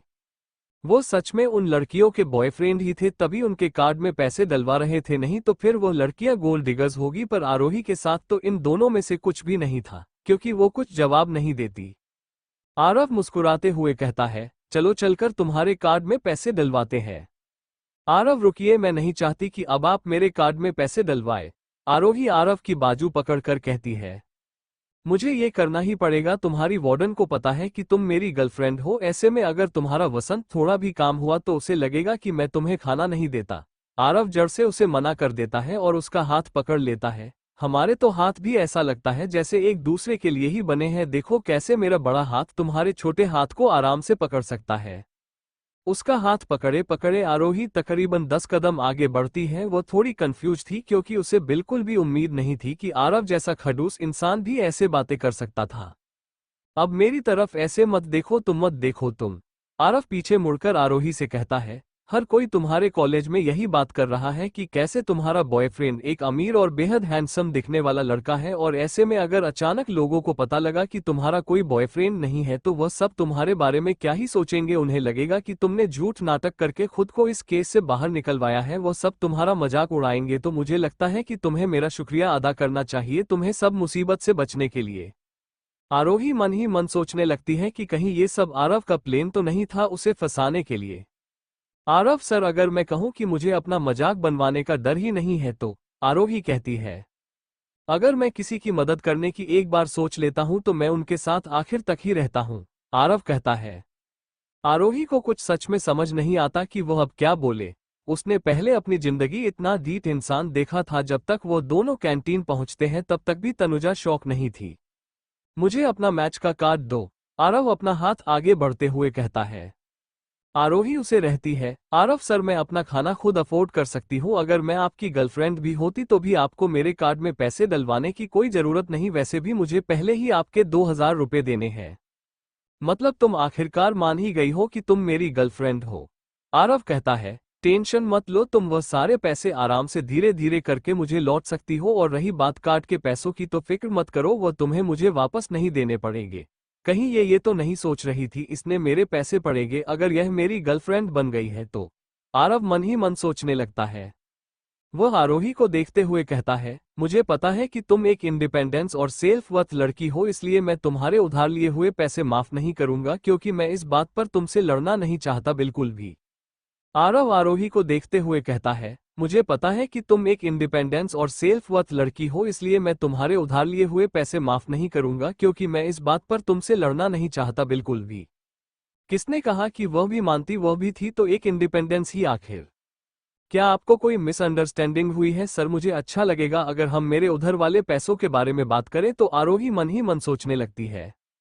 आरोही शर्म से पानी पानी हो चुकी थी। अब आरव सर, अब आप मेरी बॉयफ्रेंड है, अगर आपको पाना इतना ही आसान है तो फिर तो आपकी इंपॉर्टेंस मेरी नजरों में बेहद कम हो जाएगी, आरोही कहती है। क्या? आरव हैरान होकर कहता है, वहां का माहौल थोड़ा बदल सा जाता है। आरोही शर्मसार होकर आरव की कहानी बातों को याद करते हुए कहती है, मुझे वो लड़की बिल्कुल भी पसंद नहीं आती जो खुद को मुझ पर थोप देते हैं। आरव को ये सब सुनकर ऐसा लग रहा जैसे मानो किसी ने उसके मुंह पर थप्पड़ मार दिया हो। वो काफी समय से उसके पीछे पड़ा था, और अब उसकी बड़ी थी उसे चुनने की। वो बेहद अमीर और गुड लुकिंग था। ऐसा क्या था आखिर उसमें जो पसंद करने लायक ना हो? आरव अपनी आंखें मलते हुए कहता है, अच्छा ठीक है, मुझे पता है तुम्हें चीजों को उल्टा ही लेने में मजा आता है, तुम्हारी इन ट्रिक से भली भांति वाकिफ हूं अब मैं। ये सुनकर आरोही चुप हो जाती है। आरोही की छुट्टी अब से बर्दाश्त नहीं होती। आरोही अब बस भी करो, वो कहता है। आरोही मन ही मन सोचने लगती है कि उसकी पूरी जिंदगी में उसे ऐसा कोई इंसान नहीं मिला है जो जबरदस्ती ऐसे खुद को उसका बॉयफ्रेंड बनवाना चाहता हो। फाइनली वो अपना कार्ड दे देती है और आरव उसे लेकर कैशियर से कहता है, क्या आप मेरे लिए इसमें 20,000 रुपये डलवा सकते हैं? कैशियर भी हैरान होकर पूछता है, क्या इन्होंने गलत बोल दिया? इनका मतलब था 200 रुपये। आरोही आरव को साइड पर ले जाती है और कहती है, यह क्या कर रहे हैं आप? इतने पैसे तो मुझे तब भी खत्म नहीं होंगे अगर मैं अपनी पूरी ग्रेजुएशन के टाइम तक यहाँ रोज दिखाऊं तो। मैंने पहले ही दिलप्रीत को कह दिया था कि मैं तुम्हारे कार्ड में 20,000 रुपये डालूंगा। अब मैं अपनी बात से पीछे भी नहीं है सकता। एटलीस्ट अपने प्यार के दुश्मन के सामने तो बिल्कुल भी नहीं, उसे उसकी असली औकात दिखाना जरूरी है, आरव कहता है। वो नहीं चाहता था कि आरोही के बाकी चाहने वाले उसके खाने के पैसे दे, क्योंकि उसे इस बात का अच्छे से एहसास उसके बिजी शेड्यूल के चलते वह आरोही के साथ ज्यादा समय भी व्यतीत नहीं कर पाएगा। तुम्हें लग रहा है कि मैं मजाक कर रहा हूं कि तुम्हें ऐसा लगता हूं? वो पूछता है। ये सब सुनकर आरोही हैरान रह जाती है। चाहे आपके पास जितनी मर्जी पैसे हो, आप ऐसे वेस्ट नहीं कर सकते हैं। मैं आपको ऐसा बिल्कुल नहीं करने दूंगी। अगर आप ऐसा करेंगे तो मैं आपसे बात करना बंद कर दूंगी, वो कहती है। आरव उसकी तरफ ध्यान से देखा है और फिर मुस्कुराते हुए कहता है, अभी तुम्हें मेरी गर्लफ्रेंड बने कुछ ही समय हुआ है और अभी से तुम मेरे पैसों का, मेरे खर्चे का इतना ध्यान रखने लगी हो। चलो कोई बात नहीं, तुम जैसा बोलोगी मैं बिल्कुल वैसा ही करूंगा। मैं कब आपसे फ्लर्ट कर रही थी? आरोही शर्माते हुए कहती है, मैं आपकी खर्च का ध्यान नहीं रख रही हूं, मैं तो बस आपको जो सही है और जो गलत है वही बताने की कोशिश कर रही थी। लड़कियां कहती कुछ और है और उनका मतलब कुछ और ही होता है। आरव सोचने लगता है, मुझे पता है यह मेरे साथ क्या खेल खेलने की कोशिश कर रही है। ठीक है, मुझे कहाँ खर्च करना है और कहाँ नहीं, इसके लिए मुझे तुम्हारी मदद की जरूरत तो पड़ेगी ही, और यह सिर्फ छोटी छोटी चीजों के लिए ही है, ठीक है? बड़े डिसीजन सारे बस मेरे ही होंगे, आरव कहता है। आरोही शर्मा जाती है। आरव उसे ऐसे ट्रीट कर रहा था मानो कुछ ही दिनों में उन दोनों की शादी होने वाली हो। आप मुझे बताओ कि तुम्हारे मेस के कार्ड में मुझे कितने पैसे डलवाने हैं? 200 तो बहुत कम है, 5,000 इससे काम में तो मैं बिल्कुल भी नहीं मानने वाला। अब से जब भी तुम यहाँ खाना खाने आओ कुछ अच्छा ही मंगवाना। आरव अपनी जेब से अपना एटीएम कार्ड निकलते हुए कहता है, थोड़ा वजन बढ़ा लो, इतनी पतली अच्छी नहीं लगती हो तुम। आरोही अपना मुंह तो खोलते हैं मगर कुछ बोल नहीं पाती। इसने तो कहा था कि यह मुझे डिसाइड करने देगा। एक बार फिर से उसने अपनी चलाई। अंत में जैसे ही फिक्र करते हुए आरव ने ये सब कुछ कहा, ये बात आरोही को बेहद पसंद आई। उसे एक बार फिर अपने पिता की याद आने लगी। उनके जीवन जाने के बाद किसी ने भी कभी उसके लिए ये सब नहीं किया था। पहले भी जब वो घर से स्कूल के लिए जाया करती थी, उसके पिताजी हमेशा उसे अपना वजन बढ़ाने को कहते थे। अपने कार्ड में पैसे डालने के बाद आरोही अपनी घड़ी की तरफ देखती है और कहती है, मुझे लगता है आपके यहाँ से जाना चाहिए और मुझे भी क्लास के लिए देर हो रही है। आरोही की फिक्र करते हुए आरव ने ये सब कुछ कहा। ये बात आरोही को बेहद पसंद आई। उसे एक बार फिर अपने पिता की याद आने लगी। उनके जीवन जाने के बाद किसी ने भी कभी उसके लिए ये सब नहीं किया था। पहले भी जब वो घर से स्कूल के लिए जाया करती थी, उसके पिताजी हमेशा उसे अपना वजन बढ़ाने को कहते थे।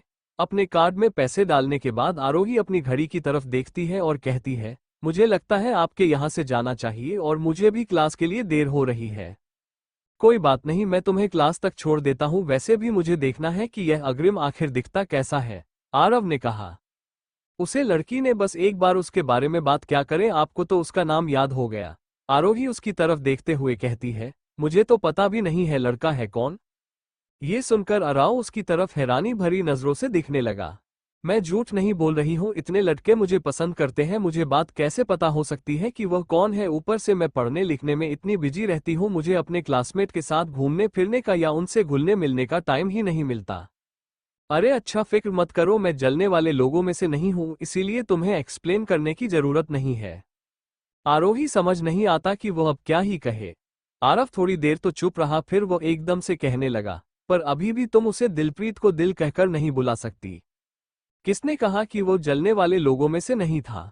आरोही उसकी बात का कुछ जवाब देना जरूरी नहीं समझती। और तुम अपने कॉलेज के लड़कों से दूर रहा करो। मैं तुम्हारी लाइफ कंट्रोल करने की कोशिश नहीं कर रहा, पर लड़कों की सोच तो ऐसी होती है। आरव धीरे से कहता है, मैंने तुम्हें सुबह से वेबसाइट पर लेकर कमेंट्स पढ़ने नहीं दिए थे, पर मैं खुद वो सब पढ़े थे और मेरा यकीन मानो तुम्हारे चाहने वालों में से कोई भी मुझे तुम्हारी स्टाइल लेटा हुआ नहीं दिखा, बल्कि ना जाने कितने ही लोगों ने बहुत गलत गलत बातें लिखी थी तुम्हारे बारे में। न जाने लोगों की दिमाग में इतना गलत गलत बात है आता भी कैसे है। जब मैं या मेरे दोस्त तुम्हारा उम्र के थे हम तो इन सब चीजों के बारे में सोचते तक नहीं थे, किसी के बारे में ये सब बोलना तो बहुत दूर की बात है। सोते तक नहीं थे। ये सुनकर आरोही जोर से हंसना चाहती थी। उसने कभी इससे पहले अपनी जिंदगी में किसी इंसान को ऐसे दूसरों की बुराइयां करते क्या अपनी तारीफ करते नहीं देखा था। पर उसे खुशी थी, आरव उसे बिना डरे कह सकता था, आरव सर आइए मैं आपको छोड़ देता हूं। वह कहती है, ठीक है। उन दोनों गाड़ी की तरफ चलने लगे। उन दोनों के बीच एक अजीब सी शांति थी। तकरीबन 5 मिनट चलने के बाद अचानक आरव आरोही का हाथ पकड़ लेता है। उसके हाथ की गर्माहट से आरोही शर्म के मारे लाल हो जाती है। आरव सर, वो कहती है। क्या? आरव पीछे मुड़कर उसकी तरफ देखने लगता है। आरोही आरव के साथ कंधे से कंधा मिलाकर चल रही थी। आरव हाइट में आरोही से लंबा था। सूरज की रोशनी के चलते आरव का चेहरा मानो जैसे चमक रहा था। आरव आरोही को अपनी बाहों में लेना चाहता था, पर क्योंकि उनका रिश्ता अभी बस शुरू ही हुआ था इसलिए आरव ने धीमी गति से आगे बढ़ाने की सोची। मेरा हाथ। आरोही आरव को याद दिलाने की कोशिश करती है। आरव उन दोनों के हाथ ऊपर हवा में ले जाता है। तुम्हारे इस हाथ को अंगूठी की जरूरत है, वो कहता है। ये सुनकर आरोही हैरान रह जाती है। उसे समझ नहीं आता कि वो आखिर क्या ही बोले। वो हिम्मत जुटाकर कहती है, मेरा मेरा वो मतलब नहीं था। दोपहर को तुम कॉलेज से किस टाइम फ्री होती हो? हम मॉल जाकर तुम्हारे लिए एक अंगूठी लेकर आएंगे। आरव आरोही की बातों को बिना सुने ही कहता है, मैं आज रात बाहर नहीं जाना चाहती, मैं बहुत थक चुकी हूँ। कल रात में 2 बजे सोई थी और सुबह भी जल्दी उठ गई। मैं सोना चाहती हूँ, आराम करना चाहती हूँ। चलो ठीक है, फिर मैं तुम्हें कॉलेज के बाद पिक कर लूंगा, फिर चाहे तो तुम आकर मेरे घर पर सो सकती हो। तुम्हारा कॉलेज किस टाइम खत्म होगा? आरव एक बार फिर वही सवाल दोहराता है। आरोही शर्मा कर कहती है, आरव सर, अगर आप हमारे रिलेशन के पहले ही दिन मुझे अपने घर ले जाने की जिद करेंगे तो मैं तो आपके साथ कहीं बाहर भी नहीं जाऊंगी।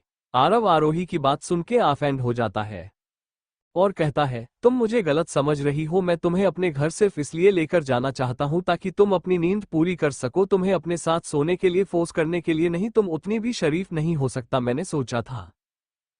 ये बात तो सच थी कि उसे यही लगा था। जी नहीं, मेरा वो मतलब नहीं था। ये बात तो सच थी कि उसे यही लगा था।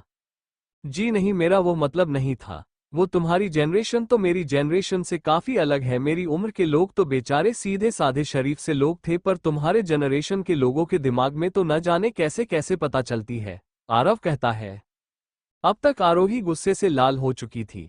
क्या ये जनरेशन जनरेशन लगा रखा है? आप भूल गए हैं क्या कि आप मुझसे बस 5 साल ही बड़े हैं? तुम ठीक कह रही हो, 5 साल तो कुछ भी नहीं होता। तुम पहले गलत थी जब तुम्हें लगता था कि हमारी उम्र के चलते हमारे बीच नहीं हो सकता, आरव कहता है। आरोही हैरान रह जाती है उसकी बात सुनकर। उसे लगता है कि वह जितना ज्यादा आरव की बातों का जवाब देगी वो अपने लिए उतना ही गहरा गड्ढा खोदती जाएगी। चाहे जो कुछ भी हो, मैं आपके घर जाकर नहीं सोऊंगी, वो कहती है। कितना भोला समझता है ये खुद को। जाहिर सी बात है कि अगर मैं इसके घर सोऊंगी तो इसके कमरे में मुझे उसके साथ उसके बेड पर ही तो सोना पड़ेगा। आरोही मन ही मन सोचने लगी, मैं अपने हॉस्टल के कमरे में ही ठीक हूँ। अगर हमें साथ रहना है तो हमें चीजों को थोड़ा स्लो लेकर चलना पड़ेगा। एक और बात, कॉलेज की स्टूडेंट होने के नाते मुझे लगता है, वैसे तो आपको ये बात पता ही होगी, पर चाहे कुछ भी हो जाए पढ़ाई ही मेरी टॉप प्रायोरिटी रहेगी हमेशा, आरोही कहती है। आरव थोड़ा सा हैरान रह जाता है ये सोचकर कि उसका नंबर पढ़ाई के बाद आता है आरोही की जिंदगी में, पर साथ ही उसे आरोही की डिटर्मिनेशन और साहस को देखकर गर्व भी महसूस होता है। मुझे पता है कि तुम अपने कॉलेज के टॉप स्टूडेंट्स में से एक हो, अंडरस्को आरव। जी, अंडरस्को आरोही, क्या तुम्हारे लिए पहले नंबर में रहना जरूरी है? अंडरस्को आरव, ऐसे पहले नंबर पर रहना तो नहीं, पर मैं जो भी काम करती हूँ उसे मैं अपना 100% देता हूँ। बचपन से ही मैं ऐसे ही हूँ, अंडरस्को आरोही। आरव मुस्कुराते हुए कहता है, मैं भी। अब आप इस बात का अंदाजा लगा ही सकते हैं कि अगर इन दोनों की शादी हो गई तो उनके बच्चे कितने परफेक्ट होंगे। ये हर बात में खुद की तारीफ की पुल कैसे बंद लेता है, आरोही मन ही मन सोचने लगी। फिर अचानक वो टॉपिक बदलते हुए कहती है, और हाँ, शालिनी ने मुझे बताया कि आपने फिंगरप्रिंट्स जांच के लिए आगे भेजे हैं। आपने मुझे कल क्यों यह नहीं बताई बात? कितने पैसे खर्च हुए इन सब में? कुछ नहीं, मैं तो उन्हें टेस्ट के लिए भेजा ही नहीं, मेरे पास तो कुछ भी नहीं है, मैंने तो ब्लाइंड खेल था। और वह दोनों लड़कियां अपने ही बुने जाल में खुद ही फंस गई, आरव कहता है। आरोही हैरान रह जाती है, आप लोग झूठ बोल रहे थे, तब आपके पास कोई फिंगरप्रिंट नहीं थे। आरव हंसते हुए कहता है, तुम्हें लगता है कि एक रात में स्कैन भी हो जाते वैसे भी कल रात मैं जिस टाइम तुम दोनों से मिला था तब तक काफी देर हो चुकी थी, उसे समय मैं उन लोगों को फोन करके काम करने के लिए क्या ही नहीं सकता था। आफ्टर ऑल यहाँ का मेयर थोड़ी ना हूं मैं जो मेरी की हर बात मानेंगे, कैसी बच्चों वाली बातें करती हो तुम अभी। तनुजा हताश होकर अपने माथे पर हाथ अपने लगती है, उसे अभी तक लगता था कि वह बेहद स्मार्ट थी, पर आज उसे इस बात का एहसास अच्छे से हो चुका था कि वह बेहद बेवकूफ लड़की थी। आरव और शालिनी ने वो बात इतने कॉन्फिडेंस से कही थी सबके सामने कि सबको उनके बात पर यकीन हो चुका था। मुझे नहीं लगता कि पुलिस ऑफिसर ऐसे झूठ बोल सकते हैं, है ना? आरोही पूछती है।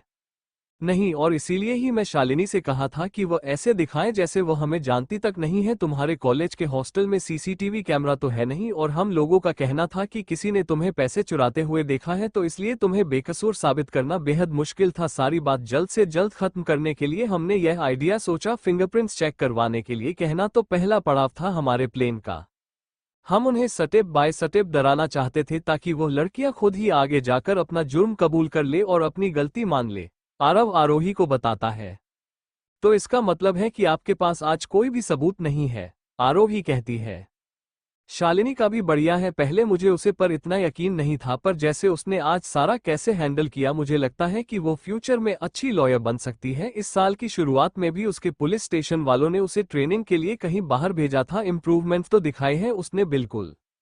आरव अपने सिर को हिलाते हुए कहता है, एक अच्छे पुलिस ऑफिसर होने की सारी स्किल नहीं है उसके पास, बस इसलिए कभी कभी उसे लेकर मुझे थोड़ा डर लगने लगता है, इसलिए मैं उसे लॉयर बनने के लिए किताबें गिफ्ट करता रहता हूँ अक्सर। बाकी फैमिली भी मेरी तरह यही चाहती है कि वो अपनी लाइन बदल ले। बाकी रही बात आज की आइडिया की, तो मैं तुम्हें बता दूं वो मेरी तरफ से आया था, आरव कहता है।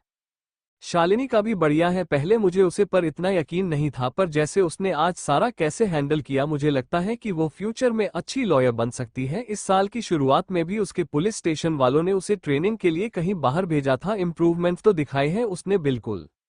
आरव अपने सिर को हिलाते हुए कहता है, एक अच्छे पुलिस ऑफिसर होने की सारी स्किल नहीं है उसके पास, बस इसलिए कभी कभी उसे लेकर मुझे थोड़ा डर लगने लगता है, इसलिए मैं उसे लॉयर बनने के लिए किताबें गिफ्ट करता रहता हूँ अक्सर। बाकी फैमिली भी मेरी तरह यही चाहती है कि वो अपनी लाइन बदल ले। बाकी रही बात आज की आइडिया की, तो मैं तुम्हें बता दूं वो मेरी तरफ से आया था, आरव कहता है। बोलते बोलते हैं वो एकदम रुक जाता है और आरोही की तरफ देखने लगता है। ऐसा लग रहा था मानो आरव का रोम रोम जोरों से चिल्ला रहा हो कि मेरी तारीफ करो। जी बिल्कुल, मैंने आपका शुक्रिया अदा करने के लिए आपको सौंप ही दिया है, आरोही कहती है। ये सुनते ही जैसे आरव आरोही की तरफ देखने के लिए अपना सर उठाता है, उसे एहसास होता है कि उसकी गाड़ी बिल्कुल सामने ही खड़ी थी। अपनी गाड़ी देखकर वो मायूस हो जाता है और मन ही मन ये सोचने लगता है कि वो सड़क, वो रास्ता थोड़ा और लंबा क्यों नहीं हो सकता था आखिर। तुम्हारा कॉलेज कितना छोटा सा है, वो कहता है। छोटा? आपको पूरा 1 घंटा लगता है पूरे कॉलेज का चक्कर लगाने में, आरोही उसे जवाब देती है। आरव ये सुनकर रुक जाता है और आरोही की तरफ देखकर कहता है, ये सब मुझे नहीं पता, मुझे तो बस इतना पता है कि पलक झपकते ही हम मेरी।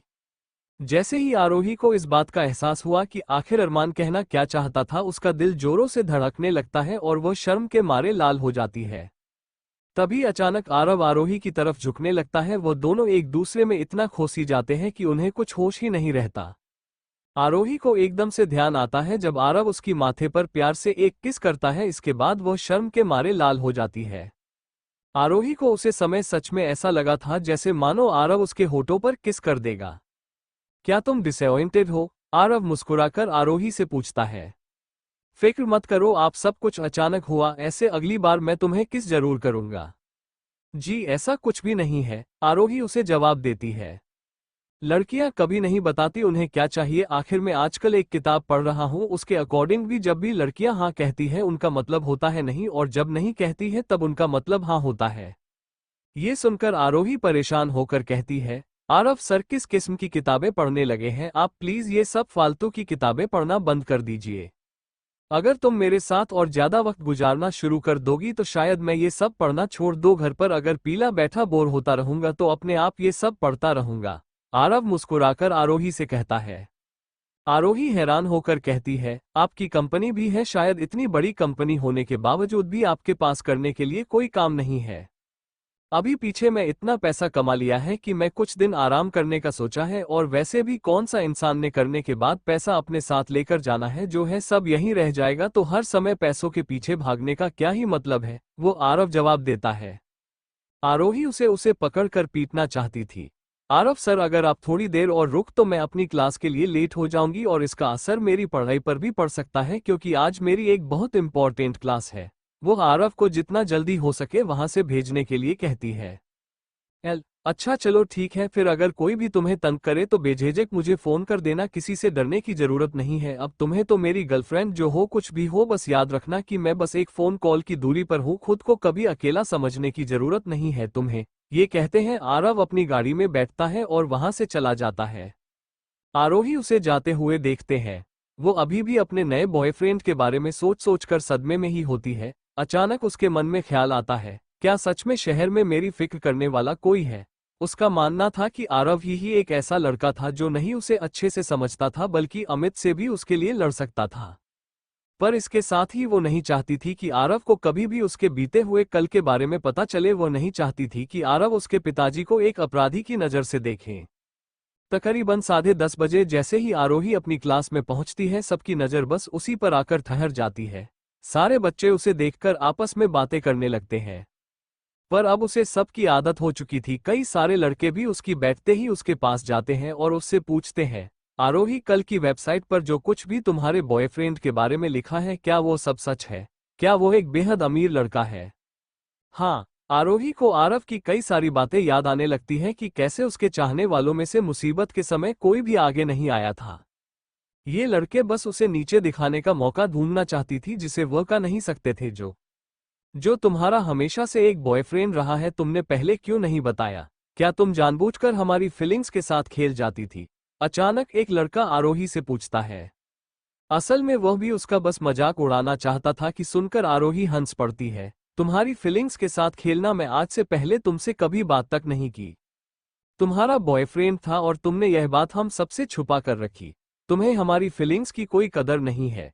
एक लड़का गुस्से से कहता है। सुंदर लड़कियों के चाहने वाले तो होते ही है ना, तुम सब फालतू में इसे ब्लेम करना बंद करो, तुम अभी बहुत बचकानी हरकतें कर रहे हो। दिलप्रीत अचानक पीछे से बोलता है।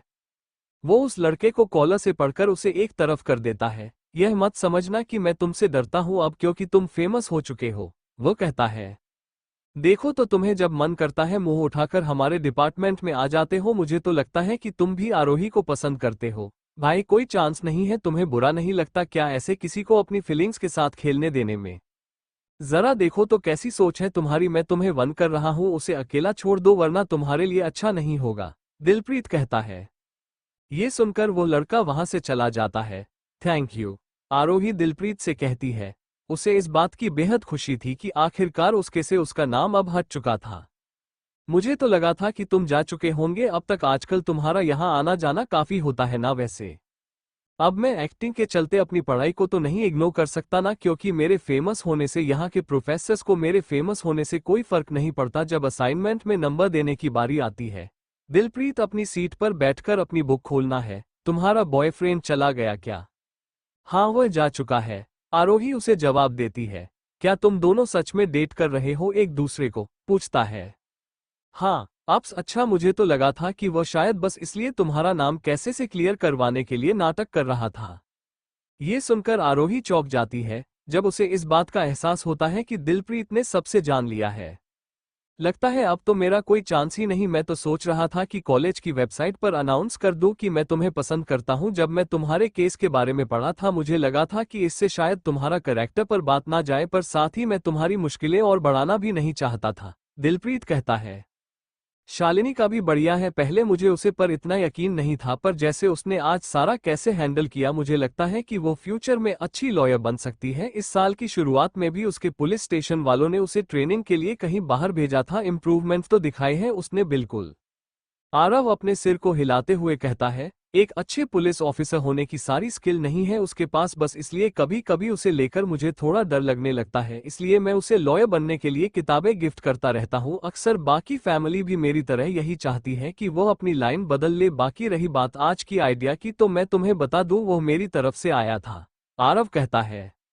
बोलते बोलते हैं वो एकदम रुक जाता है और आरोही की तरफ देखने लगता है। ऐसा लग रहा था मानो आरव का रोम रोम जोरों से चिल्ला रहा हो कि मेरी तारीफ करो। जी बिल्कुल, मैंने आपका शुक्रिया अदा करने के लिए आपको सौंप ही दिया है, आरोही कहती है। ये सुनते ही जैसे आरव आरोही की तरफ देखने के लिए अपना सर उठाता है, उसे एहसास होता है कि उसकी गाड़ी बिल्कुल सामने ही खड़ी थी। अपनी गाड़ी देखकर वो मायूस हो जाता है और मन ही मन ये सोचने लगता है कि वो रास्ता थोड़ा और लंबा क्यों नहीं हो सकता था आखिर। तुम्हारा कॉलेज कितना छोटा सा है, वो कहता है। छोटा? आपको पूरा 1 घंटा लगता है पूरे कॉलेज का चक्कर लगाने में, आरोही उसे जवाब देती है। आरव ये सुनकर रुक जाता है और आरोही की तरफ देखकर कहता है, ये सब मुझे नहीं पता, मुझे तो बस इतना पता है कि पलक झपकते ही हम मेरी। जैसे ही आरोही को इस बात का एहसास हुआ कि आखिर आरव कहना क्या चाहता था, उसका दिल जोरों से धड़कने लगता है और वो शर्म के मारे लाल हो जाती है। तभी अचानक आरव आरोही की तरफ झुकने लगता है। वो दोनों एक दूसरे में इतना खोसी जाते हैं कि उन्हें कुछ होश ही नहीं रहता। आरोही को एकदम से ध्यान आता है जब आरव उसकी माथे पर प्यार से एक किस करता है, इसके बाद वो शर्म के मारे लाल हो जाती है। आरोही को उसे समय सच में ऐसा लगा था जैसे मानो आरव उसके होठों पर किस कर देगा। क्या तुम डिसअपॉइंटेड हो? आरव मुस्कुराकर आरोही से पूछता है। फिक्र मत करो, आप सब कुछ अचानक हुआ, ऐसे अगली बार मैं तुम्हें किस जरूर करूंगा। जी ऐसा कुछ भी नहीं है, आरोही उसे जवाब देती है। लड़कियां कभी नहीं बताती उन्हें क्या चाहिए, आखिर मैं आजकल एक किताब पढ़ रहा हूँ, उसके अकॉर्डिंग भी जब भी लड़कियां हाँ कहती हैं उनका मतलब होता है नहीं, और जब नहीं कहती है तब उनका मतलब हाँ होता है। ये सुनकर आरोही परेशान होकर कहती है, आरव सर किस किस्म की किताबें पढ़ने लगे हैं आप? प्लीज ये सब फालतू की किताबें पढ़ना बंद कर दीजिए। अगर तुम मेरे साथ और ज्यादा वक्त गुजारना शुरू कर दोगी तो शायद मैं ये सब पढ़ना छोड़ दो। घर पर अगर पीला बैठा बोर होता रहूंगा तो अपने आप ये सब पढ़ता रहूंगा, आरव मुस्कुराकर आरोही से कहता है। आरोही हैरान होकर कहती है, आपकी कंपनी भी है, शायद इतनी बड़ी कंपनी होने के बावजूद भी आपके पास करने के लिए कोई काम नहीं है। अभी पीछे मैं इतना पैसा कमा लिया है कि मैं कुछ दिन आराम करने का सोचा है, और वैसे भी कौन सा इंसान ने करने के बाद पैसा अपने साथ लेकर जाना है, जो है सब यहीं रह जाएगा, तो हर समय पैसों के पीछे भागने का क्या ही मतलब है, वो आरव जवाब देता है। आरोही उसे पकड़कर पीटना चाहती थी।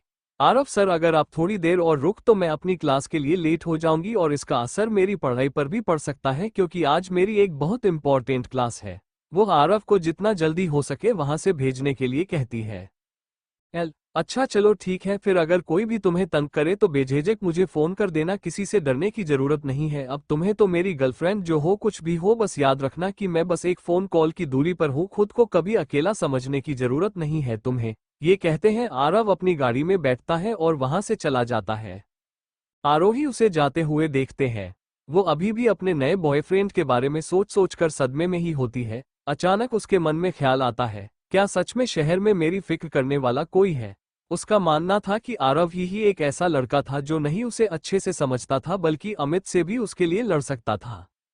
पर इसके साथ ही वो नहीं चाहती थी कि आरव को कभी भी उसके बीते हुए कल के बारे में पता चले। वो नहीं चाहती थी कि आरव उसके पिताजी को एक अपराधी की नज़र से देखे।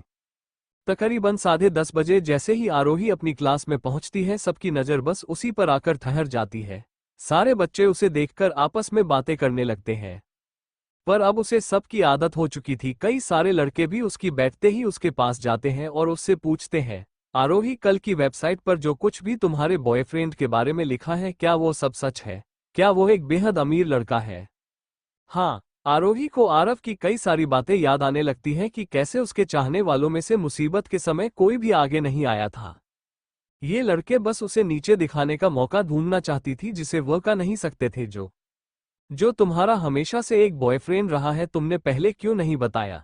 क्या तुम जानबूझकर हमारी फीलिंग्स के साथ खेल जाती थी? अचानक एक लड़का आरोही से पूछता है। असल में वह भी उसका बस मजाक उड़ाना चाहता था कि सुनकर आरोही हंस पड़ती है। तुम्हारी फीलिंग्स के साथ खेलना मैं आज से पहले तुमसे कभी बात तक नहीं की। तुम्हारा बॉयफ्रेंड था और तुमने यह बात हम सबसे छुपा कर रखी। तुम्हें हमारी फीलिंग्स की कोई कदर नहीं है। एक लड़का गुस्से से कहता है, सुंदर लड़कियों के चाहने वाले तो होते ही है ना, तुम सब फालतू में इसे ब्लेम करना बंद करो, तुम अभी बहुत बचकानी हरकतें कर रहे हो। दिलप्रीत अचानक पीछे से बोलता है। वो उस लड़के को कॉलर से पकड़कर उसे एक तरफ कर देता है। यह मत समझना कि मैं तुमसे डरता हूं अब क्योंकि तुम फेमस हो चुके हो, वो कहता है।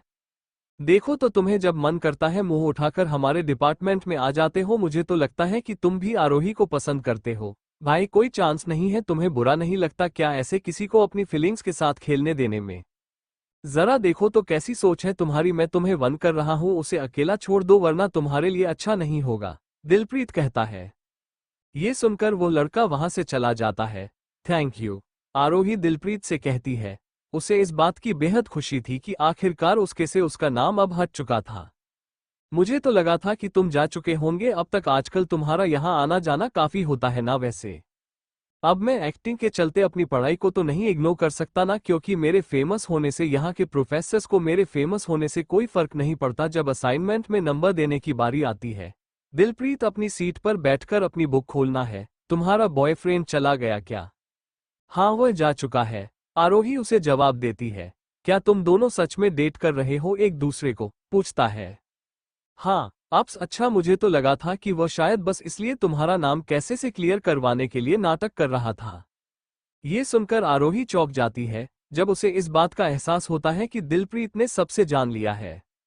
लगता है अब तो मेरा कोई चांस ही नहीं, मैं तो सोच रहा था कि कॉलेज की वेबसाइट पर अनाउंस कर दूं कि मैं तुम्हें पसंद करता हूं। जब मैं तुम्हारे केस के बारे में पढ़ा था मुझे लगा था कि इससे शायद तुम्हारा कैरेक्टर पर बात ना जाए, पर साथ ही मैं तुम्हारी मुश्किलें और बढ़ाना भी नहीं चाहता था, दिलप्रीत कहता है। Thank you for listening. मुझे उम्मीद है आपको ये स्टोरी पसंद आई होगी।